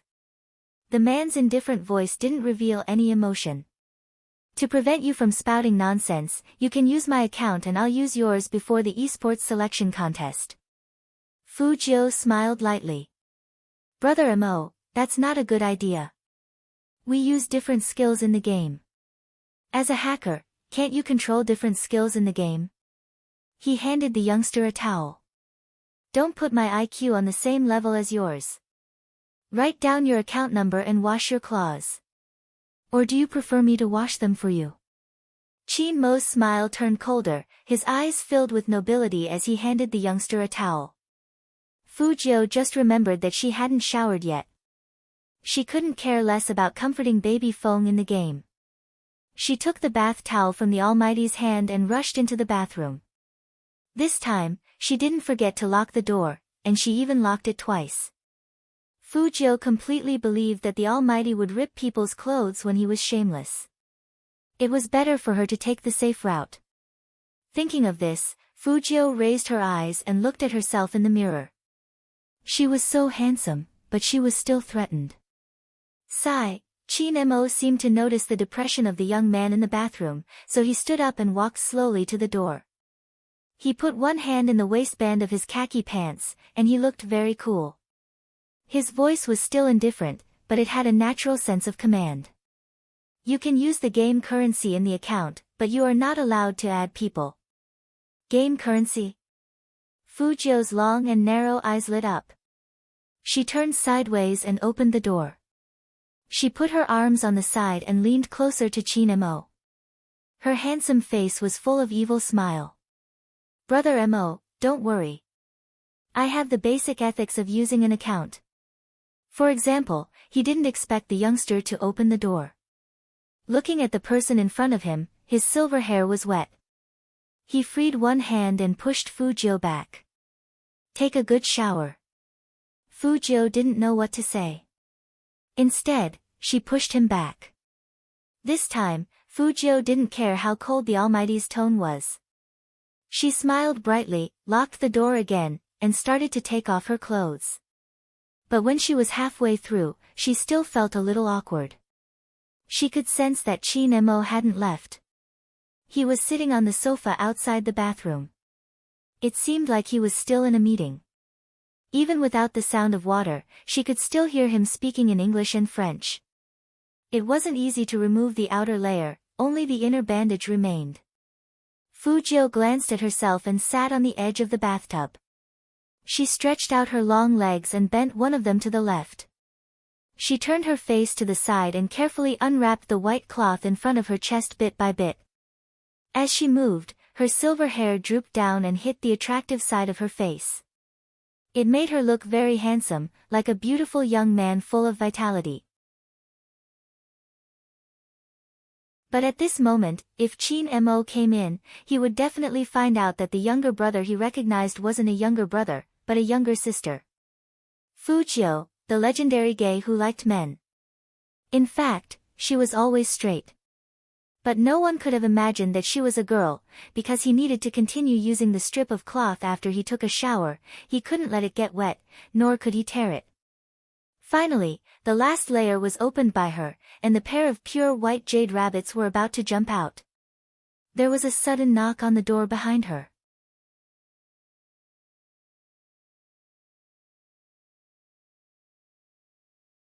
Chapter 136. Almost in the next second, she picked up her shirt and put it in front of her. However, Qin Mo didn't come in.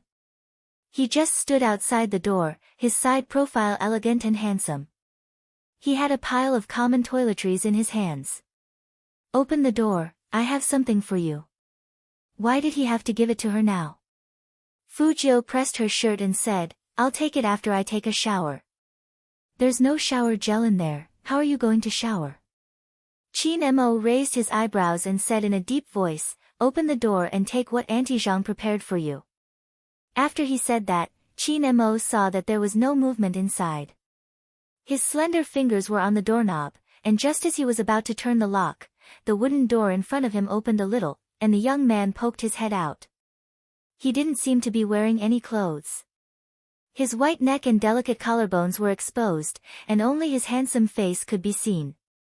Behind him was the special mist of the bathroom, and even the young man's thick black eyelashes were steaming. Brother Mo, where are the things? Fu Jiu said it naturally with a slight smile on her lips. Qin Mo glanced at the young man's smooth collarbones, then looked away and threw a bag of toiletries to him. Fu Jiu raised her hand to catch it and whistled. Qin Mo didn't know what to do with this guy who was flirting all the time, so he simply closed the door and locked the young man inside. Out of sight, out of mind. Fu Jiu finally let out a sigh of relief. If the door was opened a little more, she would definitely be discovered. Exposing herself like this would make the Almighty impatient, but it was better than coming in directly. Fu Jiu thought of this and looked at the shower gel in her hands.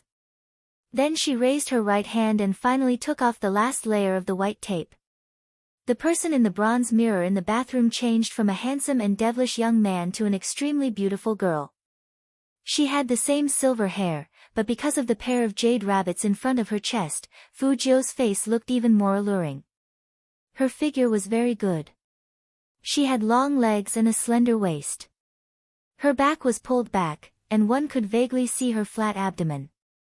There was a rather deep waistline. Her jade rabbit was also very white and tender. Standing in the misty bathroom, the curve was very obvious. In fact, because it was too full, it gave people the urge to rub it. Fu Jiu lay in the bathtub and closed her eyes, letting the water drip down onto her fair and handsome face. Her long eyelashes cast a shadow under her eyelids, and together with her silver-gray hair by her ears, there was an indescribable sense of beauty to her. If Almighty Qin saw her like this. Fu Jiu had a feeling that the Almighty wouldn't let her off easily. But fortunately, she had developed well, she didn't let the white cloth wrap around her. But of her body, she didn't of him. She was in the second half of the semester now, and she had already started puberty. She didn't know if the white cloth would still work when spring came next year. Fu Jiu tilted her head. It seemed that sometimes being too big could be a source of trouble. She had to be more careful when she went out later. She had seen the pajamas just now, and they weren't very safe. She was afraid that even with the white cloth, there would still be a little bulge. Thinking of this, Fu Jiu suddenly opened her eyes and pressed her silver hair with her left hand. Her action was still very handsome.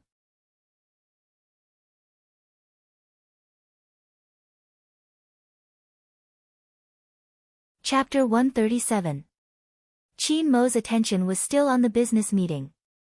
On his left was a transparent cup filled with water. On the other side of the meeting, Manager Feng felt very strange. CEO Qin's state today was obviously a little absent-minded. Regarding the esports selection contest, I have a new idea. Qin Mo opened his mouth after the business partner had finished speaking. With his Bluetooth earpiece on, he always looked more commercial and aesthetic than most people. Since we are looking for the most valuable new member, we can give up on the previous internal candidates and let them compete again. Give up on the predetermined candidate. The managers of the Qin's club looked at each other in dismay. Qin Mo's partner was a European. He lifted his lips and smiled helplessly. But Qin, you were the one who came up with the plan. That was the previous Qin group, not the Qin group that I took over. Qin Mo's voice was indifferent. Even in front of a business partner, he was calm and professional. Talents can never be selected through internal selection. I believe Robert has heard of this saying, mastermind in civil, the master is among the people. Hearing this, Robert's eyes lit up. He shrugged his shoulders and said, all right, Qin, you have successfully convinced me once again. With you around, the Qin family is indeed a treasured sword. Qin Mo slid his fingers. He didn't deny it, nor did he act humble. Thank you. Qin, I like your personality. Robert laughed. I heard that you've started playing on a private server recently. And he even went to a live stream room. Our teams are all very concerned about who had the ability to make you pay attention to a small stream. Qin Mo's expression didn't change at all. He tilted his head and lit a cigarette, holding it between his slender fingers. He looked noble and upper class. It's not a matter of ability. That's my brother. Brother? Robert expressed his surprise. Secretary Liang was in charge of meeting minutes. Usually, he would sit in on these international meetings. But after hearing the word younger brother, Secretary Liang felt a little uncomfortable. President Qin, didn't you say he wasn't your biological brother? Why do you have such a doting tone even in a meeting? Robert was still asking, Qin, when did you have a younger brother? I remember that you're the only one in the Qin Corporation, right? God brother, alright, let's not talk about this anymore. He's still bathing. Qin Mo glanced up and glanced at the clock on the wall. I'm going to check on that guy. That's all, good night. Robert was extremely curious. In his impression, Qin was someone who was hard to get close to. She really didn't expect that man to treat her brother so well. In the past, he did not like Chinese people because some Chinese people would neglect their families when they had business.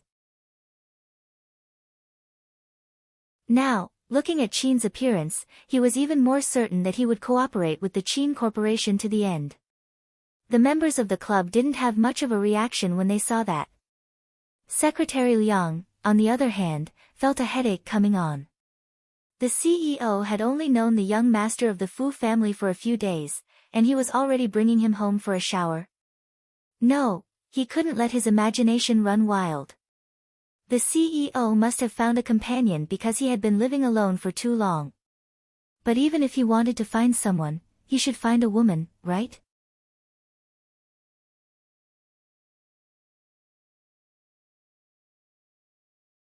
Chapter 138.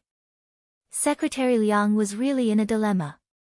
Should he call Madam or his boss? But what should he say if he called them? He couldn't say that Boss Qin was turned gay by a man, right? Different from Secretary Liang's active thoughts, Feng Shang, on the other side of the game, only thought that he was the most pathetic person in the world. So when his brother knocked on the door and came in, he didn't put away his laptop. He looked depressed and haggard. Manager Feng thought that his brother didn't have enough money in the game, so he immediately added 3,000 yuan into the account and asked, "Is it enough?" "No, it's not about the money." Even though Feng Shang stuttered, he still felt that today's incident was very sad. Feng Yi raised his eyebrows. "Then what is it?" Feng Shang was just about to tell his brother that he knew Spade Z, but on second thought, if his brother knew about this, he would definitely know that he had participated in the internal signing that day. Thus, he just shook his head and didn't say anything. Feng Yi, on the other hand, wanted to complain to his brother. "I'm going to be very busy from now on. I don't know what's going on with CEO Qin, but he suddenly cancelled all the internal signings eligibility to join the team. If they want to join the team, they'll have to participate in this year's esports selection contest. I have to rearrange the plan, and I won't be able to go on a date at the nightclub in the future." I don't know. In fact, Feng Shang knew. He always felt that Almighty Qin's decision was to stand up for his idol no matter how he looked at it. Could it be that his idol was really taken away by the Almighty? The more Feng Shang thought about it, the more depressed he felt. He wanted to raise his idol, but why did Almighty Qin beat him to it? Fu Jiu didn't know that someone wanted to raise her. She held a towel in her left hand and casually wiped her short silver hair. She walked out of the bathroom barefooted. The ends of her hair were still dripping water, and the water fell on her pale lips. Her skin was white and supple, and it was as clear as jade. From the bridge of her nose to her chin, she was impeccably beautiful. She was so clean that people couldn't help but take a second look. The young man had a lollipop in his mouth as he slowly walked toward Qin Mo. That lazy look made him look like a demon deacon in a comic, very handsome. After the bath, the youngster seemed to have become even more eye-catching. With such an eye-catching person around, Qin Mo couldn't continue with his work. He closed all the documents and placed the tablet at the side. He glanced up at the youngster and looked into his eyes. He raised his right hand. "Give me the towel." Fu Jiu didn't resist the Almighty at this moment. After all, she was wearing pajamas. Her goal was to protect her front, so she handed the towel to the man. Qin Mo shook off the water droplets that landed on the back of his hand, his voice calm. "Lower your head." Fu Jiu lifted the corner of her lips. The Almighty wanted to wipe her hair. Coincidentally, it wasn't convenient for her to wipe it herself, so she just handed it over to the Almighty. That way, she wouldn't expose herself if too many water droplets dripped onto the front. Thinking of this, Fujio leaned over obediently.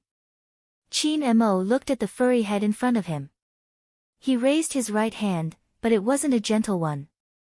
After all, Almighty Qin believed that he should treat his younger brother the same way he treated his younger brother. A boy didn't need to be gentle with him.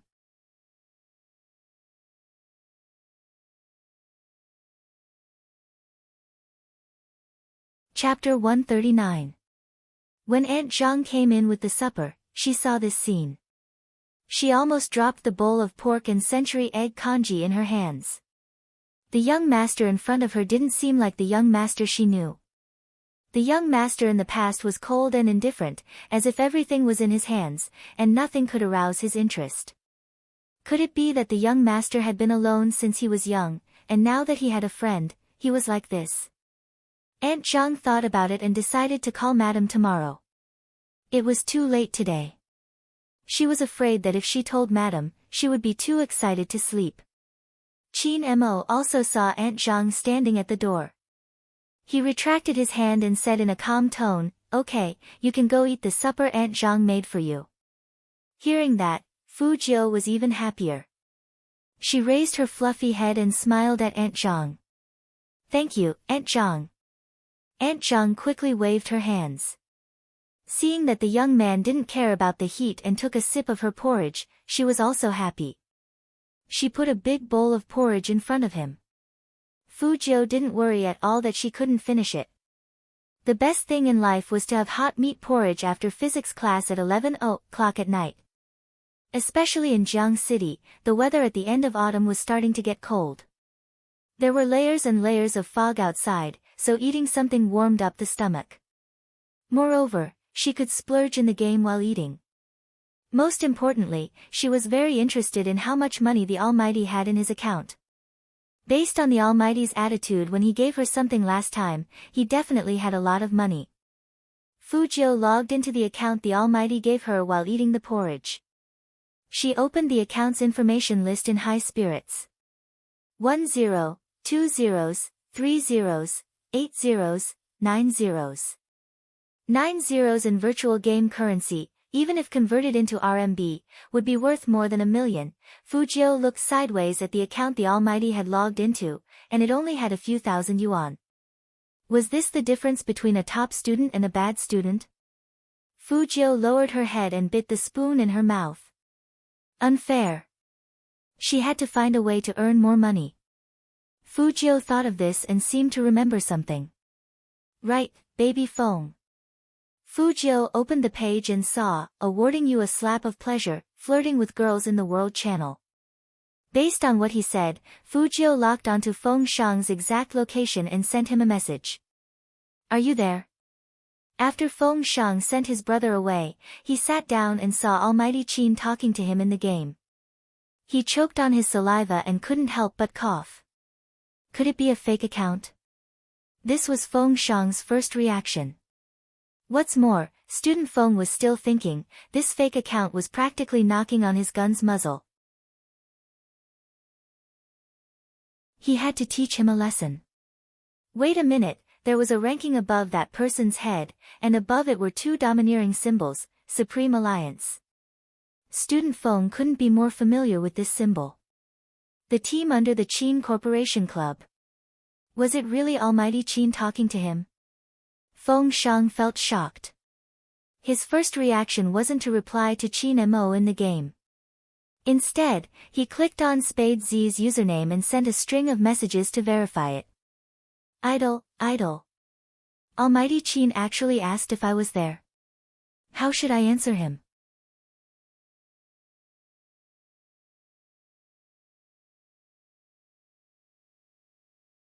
Chapter 140. As expected, this fellow did not look at him. He would do something flirtatious. Qin Mo's gaze turned cold. It was as though there were countless clouds churning in his eyes. No one could see what was hidden in those clouds. It was just that the aura around him had clearly become colder. Fujio didn't know that the Almighty had his eyes on her. She bit her spoon with her white teeth, emptied her hands, and typed beautifully, "Baby Feng, what are you doing? Why didn't you reply me?" Feng Shang's expression changed, and he immediately sent a screenshot to Spade Z. Look, the Almighty even called me Baby Feng. Idol, do you think the Almighty, is he secretly in love with me? Qin Mo frowned. He almost crushed the custom-made mouse in his right hand and threw it away. However, there was no trace of anger on his face. Instead, his eyes were extremely cold and the corners of his mouth curled up. It wasn't very warm. Everyone in the industry knew that Qin Mo was the scariest when he was in this state. There were many second-generation officials in the military compound, but none of them were like Qin Mo. He was skilled and ruthless. He had been like this since he was young. Qin Mo didn't reply. Instead, he reached for the glass of water beside him, crossed his long legs, and took a sip of water as if he was watching a show. The curve of his chin made him look like a young master of a warlord during the Republic of China, cold and noble. Fujio waited for a while and saw that the other side was obviously online, but he didn't reply to her message, so she typed a string of words to Feng Shang. Baby Feng, it's me, Fujio. I'm using the Almighty's account.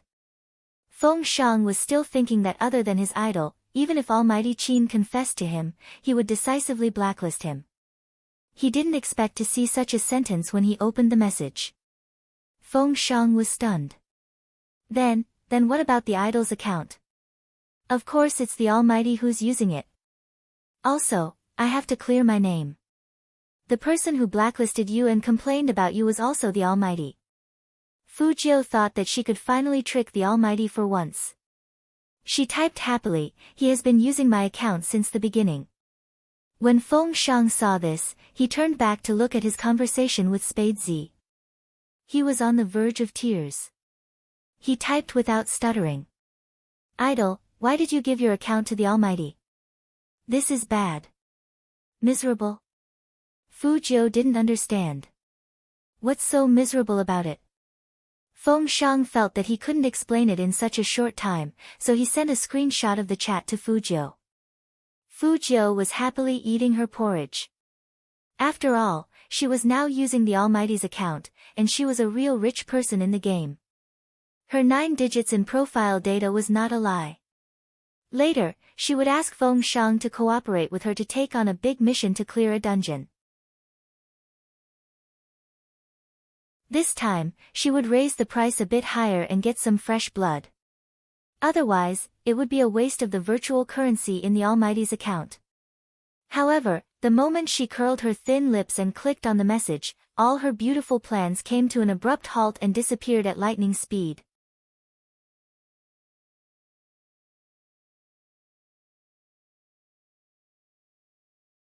Chapter 141. Baby Feng. Qin Mo opened his mouth. His voice was so low that anyone who heard it would know that he wasn't in a good mood. Fujio explained with a smile, that's just a nickname that won't make people feel too distant. Hearing that, Qin Mo tilted his head and curled up his thin lips. He was very cold. So intimate that people will think that I'm secretly in love with him? This is definitely Baby Feng's problem. He is a person who thinks too much. Fujio looked very serious. Qin Mo curled up his thin lips coldly. Obviously, he wasn't satisfied with this excuse. He pinched Fujio's chin and used all his strength with his fingers. His handsome face got closer and he reminded the young man in a low voice, if I find out that you flirt with people on my account again, you won't be able to sleep tonight. Fujio could sense the danger emanating from this man, which was different from the previous few times. However, Qin Mo didn't make things difficult for her. He only complained about Feng Shang again after the warning. When a user was complained about, they would be banned for 10 minutes. Today, Baby Feng had been complained about so many times. This was no different from being locked in a small dark room. Fujio was thinking about this when Qin Mo said, you should be glad that he is your teammate in the upcoming esports selection contest. Otherwise, he won't be able to use this account anymore. Fujio absolutely believed in the Almighty's power in the game, so she silently lit a candle for Baby Feng. Feng Shang also received the news of being complained about.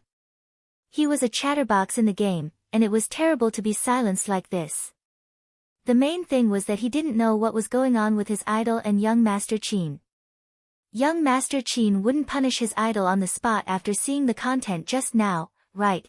However, there was one thing that Feng Shang noticed.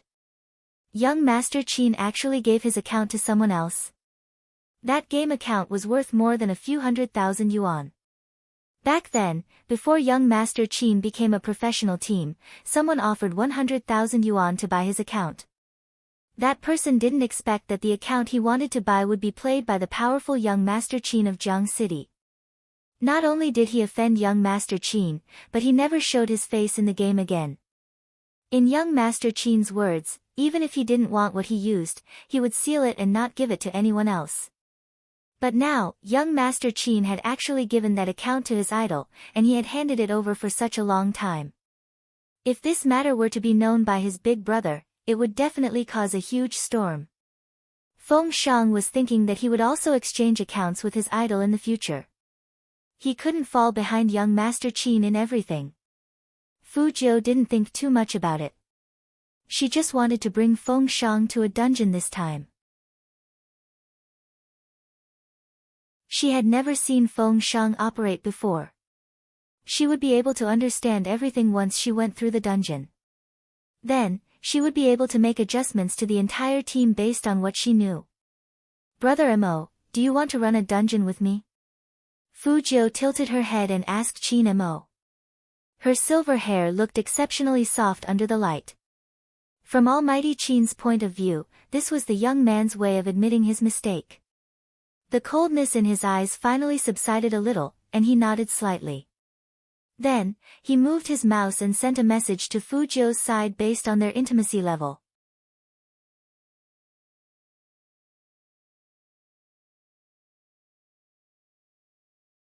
Chapter 142. In the past, whenever Feng Shang saw the game name Spade Z, he would be very, very happy. But today, when he entered the dungeon, he couldn't wait to avoid that name. Perhaps it was because he had seen young Master Qin in person, but student Feng Shang felt that the game character standing in front of him was like young Master Qin himself. Dressed in an ancient fur cloak, he looked like a character from a comic book. He had the ability to freeze, and just by standing there, he could make the air around him turn cold. Feng Shang swallowed his saliva with difficulty and leaned closer to Fu Jiu. The team that sent out the invitation didn't expect that Almighty Qin himself would accept their invitation, and he even brought 2 people into the team. Spade Z was no stranger to them, and the main thing was that there was, awarding you a slap of pleasure, a very famous pay-to-win player. For a moment, they couldn't bear to look at those 3 people. One had to know that every single one of them was famous and powerful. Let's not talk about Almighty Qin and Spade Z. Even, awarding you a slap of pleasure, was very well known in the game, and you could see him on the rich list every day. The strange thing was that this person would always flood the screen when he entered a dungeon, and he would be even more unrestrained when he saw a pretty girl. Why was it so quiet this time? While the rest of the players were still wondering, Fu Jiu had already started commanding. Compared to her low-level account, the Almighty had a fully equipped main account, so it wasn't too easy for him to clear the dungeon. He went all the way up, killing everything in his path.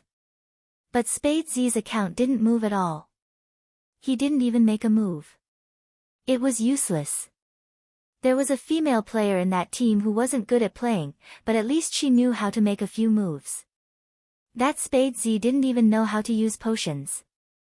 If Almighty Qin hadn't brought him here, such a person would have been kicked out of the team.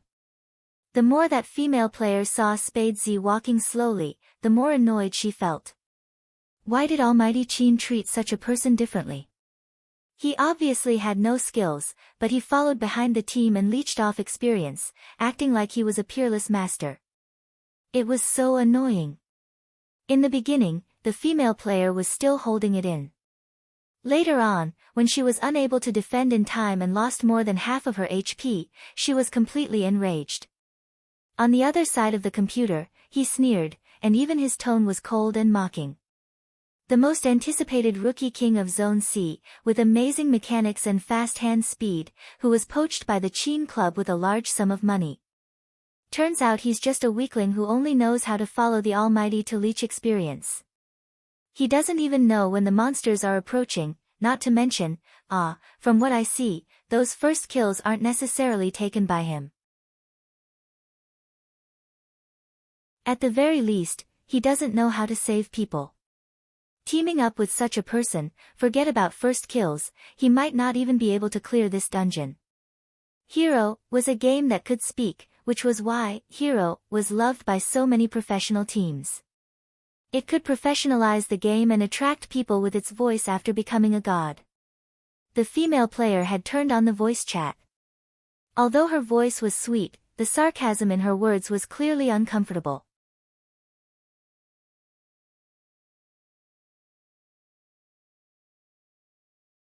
Chapter 143. So, as soon as she said this, the game screen fell into a dead silence.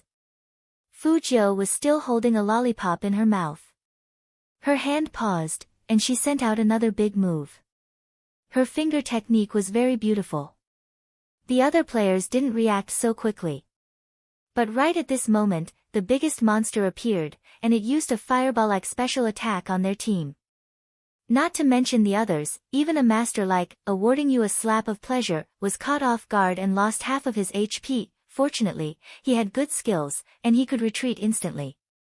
The rest of the players weren't so lucky. They were directly knocked down to the ground, and they died very miserably.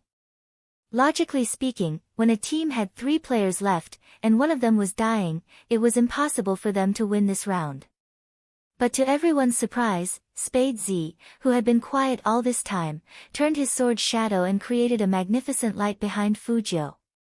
The light almost filled up the entire screen, and the dazzling silver color was so dazzling that people couldn't come back to their senses for a long time. Except for Fujio, who was protected by Almighty Qin, her murderous aura didn't seem to diminish because of the death of the others. Instead, under Almighty Qin's cover, she directly jumped up, and even her black battle robe had a silver glow as she used a killing blow. Under the dazzling special effects, people saw an unprecedented top-level cooperation. Handsome, unruly, and invincible. The whole team was stunned to see this scene, and from their eyes to their arms, they felt an unprecedented shock. That technique was clearly the 3000 knife cutting that Almighty Qin was best at. Why could Spade Z use Almighty Qin's unique skill? Who was the person controlling Spade Z right now? This was the question in everyone's heart. Apart from the question, they were also shocked. It was a boiling feeling that came from the depths of their blood. Although they had heard too many legends about Almighty Qin was now a god. He used a top-notch account, and no matter what tricks he used, there would always be a very small voice in people's hearts saying that Almighty Qin's strength was inseparable from the account he used. But now, a new account. Since he had used the most difficult move, the 3000 knife cutting. Although the new account had the halo of the Rookie King, such an ultimate move would never be used by a veteran player who had not played the game since the hero was released. That was obviously Almighty Qin. Other than Almighty Qin, none of the teams in the country could use this killer move. Not only could it protect people, but it could also support attacks at the same time. The legendary 3000 saber slashes, 10,000 monsters retreat. The screen of the computer was still shining with silver light. The reflection in everyone's eyes made their pupils sway. Immediately after, they heard a loud boom coming from their earphones. The monster collapsed heavily, stirring up a layer of snow-like dust in the surroundings. At that moment, the names of Spade Z, Qin Mo, awarding you a slap of pleasure, and the others appeared on the front page of the entire server, hanging high up at the top. 3 times in a row, the first kill was completed.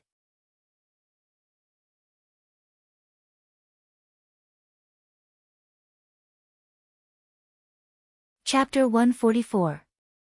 The female player who had been making sarcastic remarks was dumbfounded. The hand holding the mouse was still trembling. The news of the team had already exploded. Everyone was talking about the ultimate move, 3000 knife cutting. After the silver light dissipated, the team members automatically resurrected. At this moment, Fujio moved and sent a string of words over. From the beginning of the dungeon, I told you to protect yourselves and not get killed by monsters. Even if Spade Z didn't save anyone, he didn't lose any HP. As for you, Little Ripple, I was the one who picked you up. I'm the commander. If I don't say anything, don't move. You even went so far away to kill monsters. You don't even know this basic command. Is this your first time playing hero? The female player felt wronged by the accusation. She tried to defend herself, but the moment she opened her mouth, she pretended to be pitiful. I'm just afraid that the monsters over there will hurt you. Fujio raised her eyebrows. Okay, even if it's like what you said, and you're afraid that the monsters will hurt us, so you moved your position randomly. It doesn't matter that you lost HP, just return to the team as soon as possible. Why are you laughing at us? Do you know that because of those words of yours, we almost couldn't get through this? Little Ripple Ripple, I'm telling you, don't think you can escape unscathed after splashing dirty water on others in front of me. From now on, I won't accept any orders from any team that has Little Ripple Ripple in it. I won't take it either. After Feng Shang said this, he directly spent money on the entire server. There were a total of 9 messages, and the entire screen was filled with the same message. Such a scene was really rare. Award A Slap of Pleasure made an announcement, everyone, listen up. In the future, if there's a team with rippling ripples, don't look for me. Just this one sentence had shaken the entire game. It wasn't just because awarding a slap of pleasure would never make an enemy out of anyone in the game, nor would he specifically reject anyone. It was also because of the 99 full-screen announcements. 100 yuan for a full server announcement. 99, this was simply throwing money away. Holy sh*t. So much money. Awarding you a punch of pleasure candy has always had a lot of money, alright? Tycoon, I just want to say that I want to be friends with you. Am I the only one who's concerned about why the Reward Student Association sent out such a message? I know. Insider information. Did everyone see the record-breaking first clear on the server? Almighty Qin and my big spade led everyone to victory. What about this Little Ripple? She didn't listen to the command and lost her HP. She even mocked my big spade's poor operation and said that he didn't deserve the title of Rookie King. In the end, my big spade made a killing blow. Not only did he protect his teammates, but he also dealt a critical blow to the entire arena. This slap to the face was really embarrassing. What? Mocking my big spade? Do you think our haters are fake? In just an instant, thousands of people were stirred up. Even though Spade Z hadn't been here for a long time, he was just an ordinary player. He hadn't gone through any training, but he had crushed countless battlefields with his absolute skills. So Spade Z's reputation in Hero was real. Everyone admired Spade Z from the bottom of their hearts, no matter if it was the players who had been with Fujio in the dungeon or those who had watched the live stream. Once the reason for Rippling Ripple's rejection was revealed, at least 3 team captains joined forces to voice their support.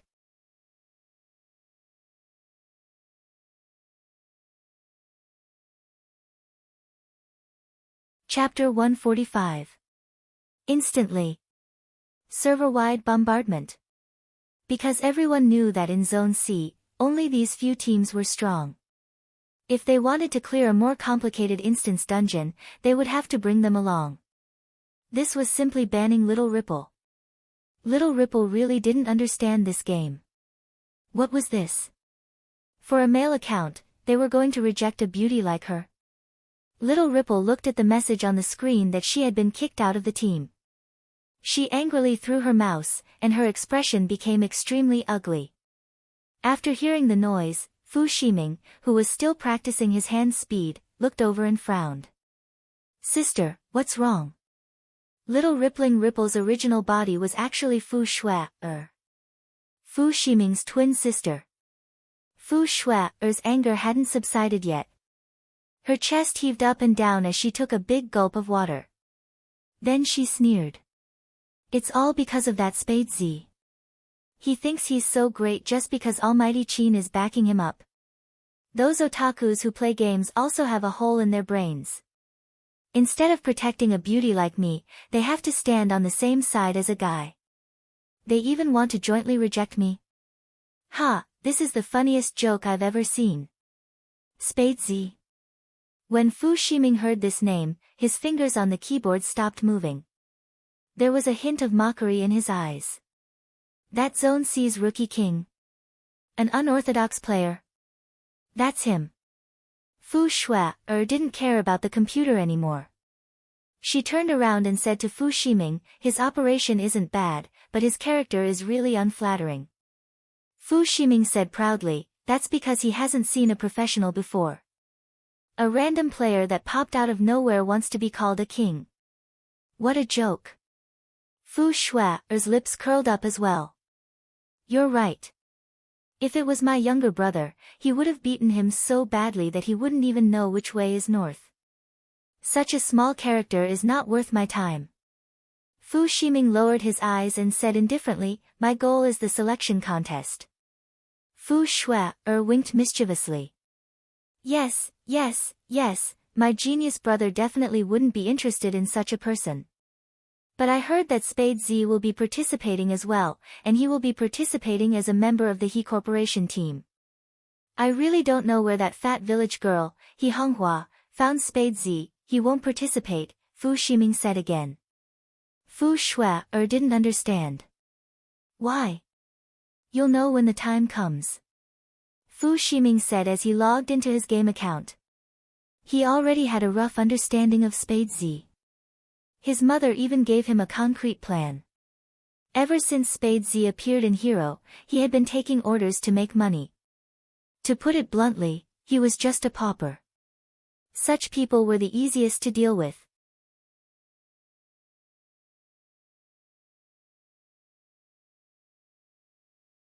Chapter 146. On the other side of the computer. Qin Mo looked at the verification information on the screen. His eyes were calm as he picked up the cup beside him and took a sip of purified water. He didn't reply right away. Fu Jiu didn't know that Fu Ximing had taken a liking to her account. She was operating the Almighty's account and checking the equipment dropped by the boss just now. She had a handsome smile on her face. Brother Mo, we're quite lucky. Qin Mo casually replied with a before he started replying to the message. He didn't refuse. Instead, he gave Fu Ximing a specific price. But when Fu Ximing saw the price, his face turned green. He tapped his fingers heavily on the screen. 10 million. Spade Z. You're obviously asking for a lion's share. Qin Mo was still sitting like a business king, but his tone was indifferent. If you can't even fork out 10 million, why are you still running a company and talking about business? Because the other party's attitude was too indifferent, as if 10 million was just a small number, Fu Ximing's face turned red after he saw the message. Fu Ximing didn't know why, but at that moment, he remembered what happened in the tennis court today. That embarrassing feeling surged into Fu Ximing's heart again. He originally thought that spending 100,000 or so would be enough to settle the matter. After all, Spade Z loved money so much. Unexpectedly, Fu Ximing's eyes turned gloomy, and he typed fiercely. It's better to have some self-awareness. You're already so poor in the game, and you don't even have a decent set of equipment, let alone in real life. Spade Z, I'm saving you some face by not saying it out loud. Since you don't want to cooperate with us, then we'll meet at the selection contest. I hope you still have the confidence to be so arrogant then. After that, Fu Ximing went offline and called his mom. Mom, it didn't work out. That Spade Z is just a pretentious guy. He even pretended to be rich in front of me, asking for 10 million. Mom, that's a new account. Even if he has a good record in the game, no one has seen how he operates in real life. Why do you have to buy his account for me to use? Shiming. The person on the other side of the phone lowered his voice, as if he was trying to avoid the music of the ball. He continued, Spade Z's account has attracted the attention of all the media in Jiang City. Do you know what this means? This meant that when the selection contest started, this Spade Z would become a headline in the esports news, and he would definitely become famous. He didn't know which expert had given He Honghua pointers behind the scenes for a village girl like her to be enlightened and play such a trick. But now, no one knows who this Spade Z really is. Mom thought about it for a long time, and the best way is to buy this account and put it on you. Then, you can participate as Spade Z. You have the title of a young genius, and with such a popular account, you will definitely become a god. Only then did Fu Shiming understand what his mother meant. He also became anxious. What should we do now? That load has already rejected me.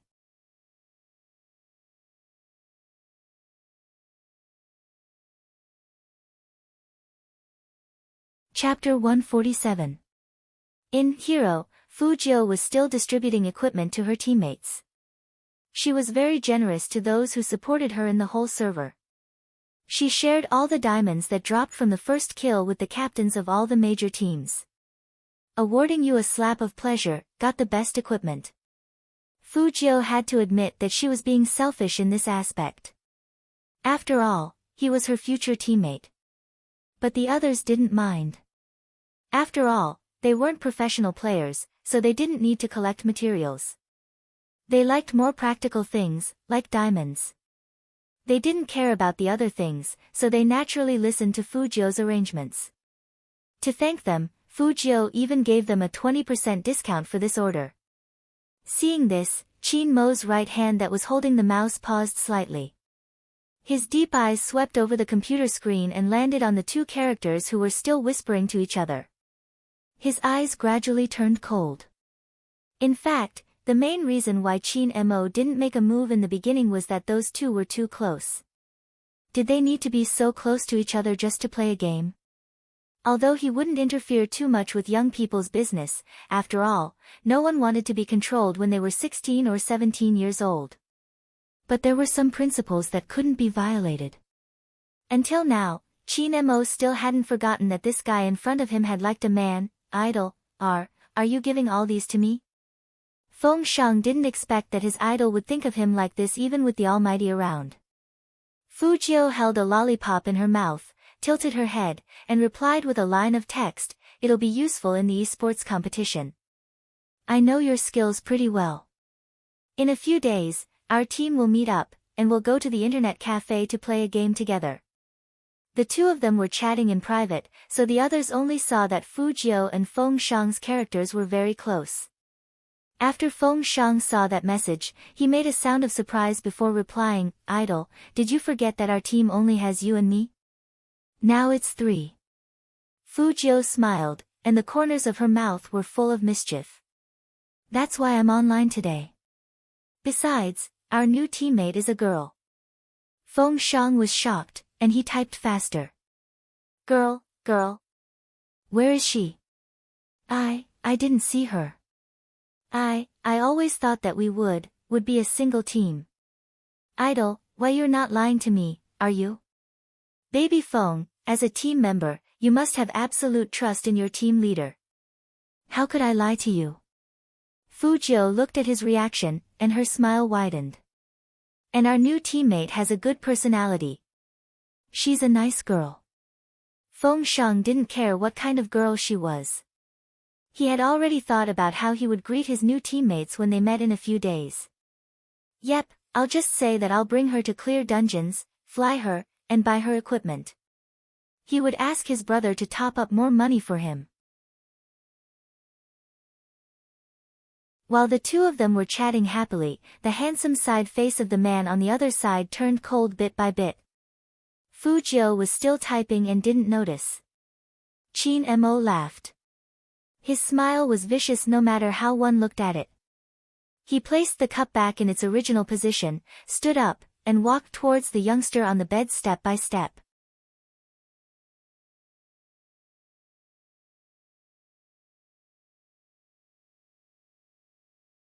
Chapter 148.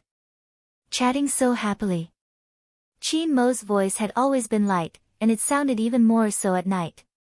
It was as if he didn't care about anything, but there was an irresistible coldness in his voice.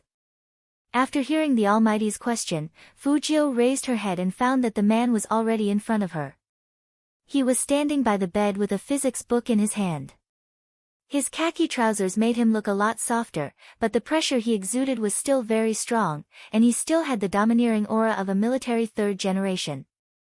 How should she put it? It was a little cool, but also a little cold. The most important thing was that those eyes didn't seem to be very happy. Fujiu was still sucking on her lollipop. She didn't know what was going on, but that was what she thought. According to her understanding of the Almighty, he would attack her verbally when he was in a bad mood. Later, she just needed to find a way to flirt with the Almighty, and this problem would be solved. But, to Fujiu's surprise, the Almighty didn't play by the rules at all. He asked her again, "Do you like men or women?" Such an elegant and direct question indeed needed a good answer. If she said she liked men, the Almighty would probably throw her out by the collar. If she said she liked women, she didn't want to lie, because it was against her will. But, girls are cute, and boys are handsome. Fujiu smiled with her beautiful peach blossom eyes. She twirled her silver hair with her fingers, and she looked like a rich young master. She leaned against the headboard, looking very handsome and evil. They're all okay. The most important thing is the face. I'm okay with those who are good-looking. All okay. Chin Mo curled up his lips slowly, looking unhappy and playful. You want to say that you like both men and women? Fujiu put on a serious face. Being too handsome will always bring this kind of burden. Who gave you such strong confidence? Chin Mo's voice was very calm. Fujiu thought about it and said seriously, my parents gave birth to me well. But brother Mo, don't worry. Even if I like men, I won't do anything to you. With this answer, there shouldn't be any problem. The Almighty was probably asking her this question because of what she had done before, like wanting to keep the Almighty as a mistress. Fujiu analyzed the reason while replying to Baby Feng's message. She didn't notice the cold light flashing in the man's eyes after he heard her words. If Secretary Liang saw this expression on his CEO's face, he would definitely break into a cold sweat. Because Chin Mo wasn't too happy right now.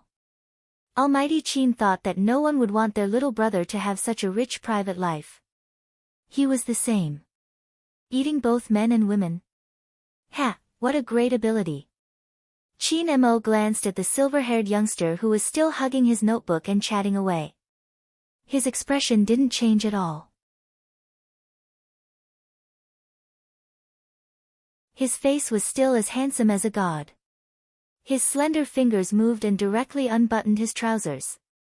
Fujiu looked at the man's action, and her typing hands suddenly stopped. The man standing at the head of the bed stood tall and straight like a pine tree in the Tsang mountain. He was very attractive. His every movement was calm and elegant, as if everything was under his control. But, what was going on? Why did the Almighty take off his pants?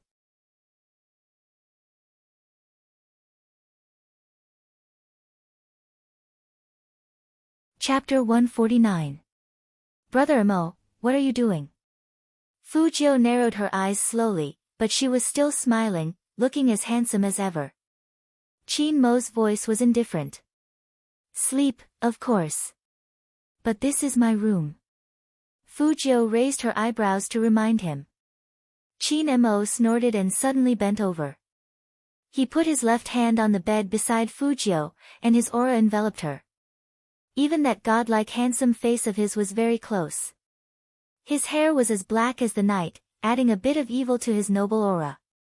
Even the few strands of bangs casually falling on his fair forehead made him look unbelievably handsome. He looked at her with an inexplicable heat in his eyes. When his slightly deep voice entered her ears, it was like an expensive red wine swirling slowly. Don't you want to sleep on the same bed with me? Today, Big Brother will fulfill your wish. There was even a hint of mockery in that indifferent voice. Don't think that she couldn't tell that the Almighty was doing it on purpose. Fu Jiu was depressed. Haven't we already turned the page? Who gave you that illusion? The man raised his eyebrows and did not have the slightest intention to leave. Fu Jiu smiled. Her thin lips curled up, and she got closer to the man. But I like men. Brother Mo, aren't you afraid of me? Qin Mo's fingers paused, and then he pulled the young man away. He pressed Fu Jiu against the headboard, and with a faint smile, he said in an even colder tone, behave yourself when you're sleeping. If you move even a little bit, I'll make you the last in physics class. Fu Jiu. Didn't he promise to help her guess the questions? How could the Almighty change so quickly? But, they slept together. It wouldn't be good for her if she was found out. Fu Jiu's eyes curved as she thought of this. How can I control this? Brother Mo is so handsome. It's a test for me to sleep next to him. Really? Qin Mo chuckled. His lips were cold. You better control yourself. Don't stretch your hand over. Otherwise, I might chop off your claws. Fu Jiu was dispirited. Brother Mo, you are a man too. You should understand that sometimes you really can't control yourself. Qin Mo looked at the troubled youngster. Fu Jiu put on an evil and handsome face. You get it, right? To be honest, I don't really understand. Qin Mo's voice was calm, his side profile elegant and handsome. After all, I'm not gay. No matter how handsome a man sleeps beside me, I won't feel anything. Fu Jiu, alright, even if Brother Mo can't feel it, what if I attack you? Qin Mo arched a brow. You can't control yourself. I really don't have good self-control. Fu Jiu put her arm around Qin Mo's shoulder like a good brother. Otherwise, I wouldn't have gone to nightclubs so often. So, Almighty, go back to your room and sleep. Fu Jiu naturally wouldn't say the last sentence out loud. She only used a pair of electric eyes to express her emotions. Qin Mo took the youngster's hand away, his smile turning colder. Since you have no self-control, I'll help you control it. Before Fu Jiu could react, Qin Mo reached out and grabbed the tie on the sofa. He tied the youngster's right wrist and the other end to the headboard.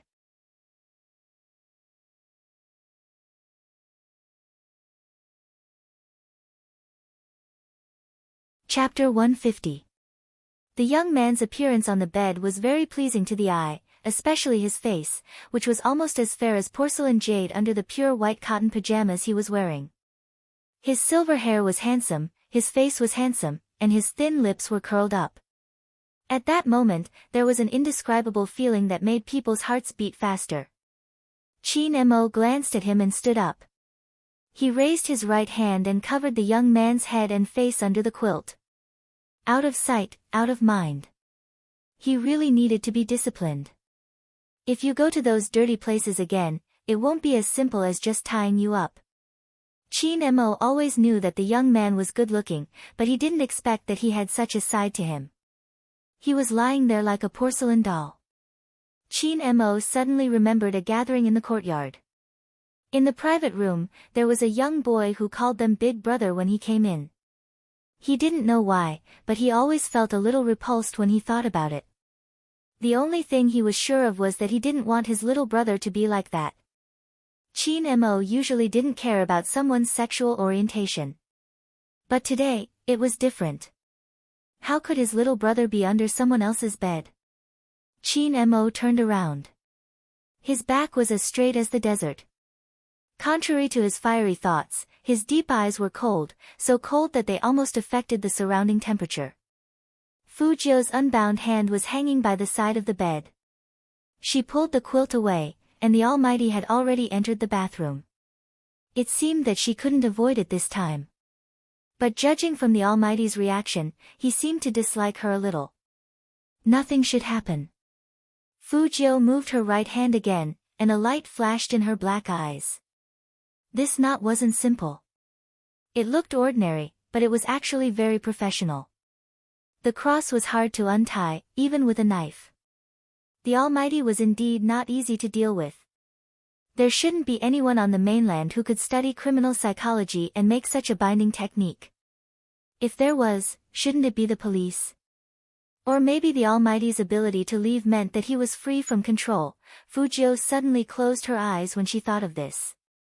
After a few seconds, she opened them again. Her eyes were unfathomable and mysterious. Then, she whistled with great interest. If the Almighty hadn't recognized her as his little brother, she would have competed with him. She wanted to see who was better, her or the Almighty. However, this wish was unlikely to come true. Speaking of wishes, if she had known earlier, she wouldn't have bragged to baby Fong. Now, he had even blown himself into it. Fujio tilted her head and continued to fiddle with the black tie. Just as she was about to untie it, the Almighty appeared again. He looked like he had just taken a shower. His black hair was still damp, but he was fundamentally different from Fujio. Even in this state, Qin Mo's presence was strong. He didn't take a towel and slowly strode over. After scanning her movements, his thin lips curved. "You're really capable, my little brother." "Not as good as Brother Mo." Fujio moved her hand again. "But I want to pee now, what should I do?" Qin Mo seemed to have predicted that the youngster would come up with such an excuse. He lifted his eyebrows and said calmly, "Get up, I'll go with you."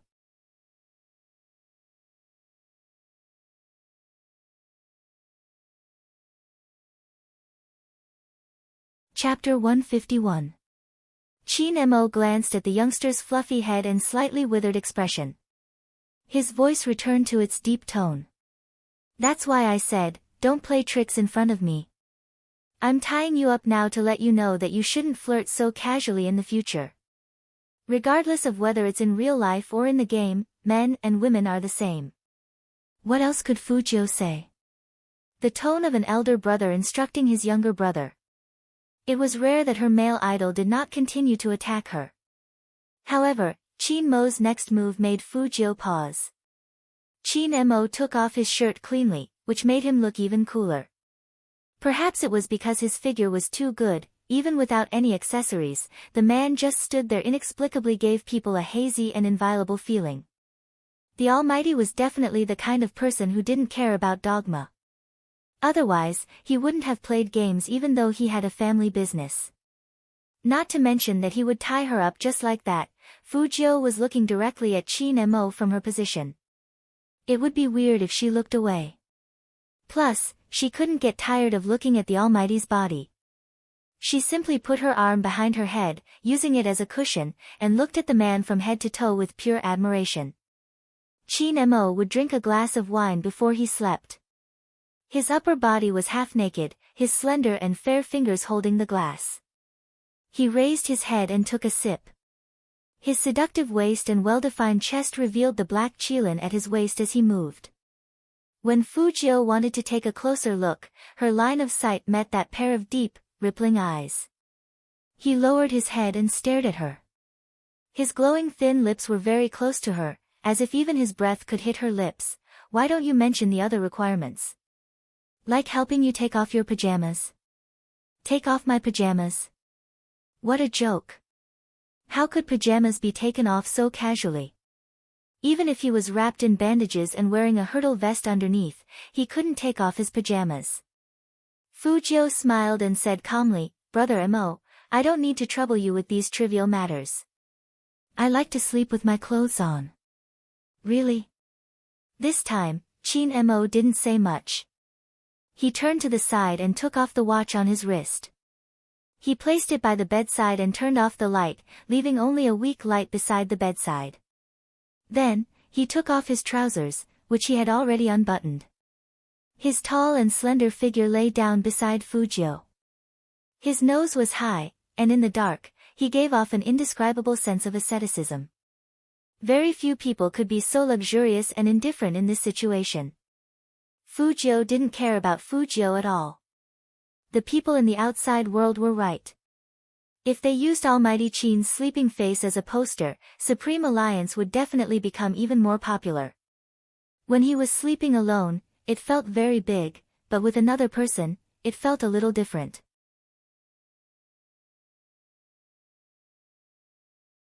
Especially when the other person's aura was too strong, this feeling would be magnified infinitely.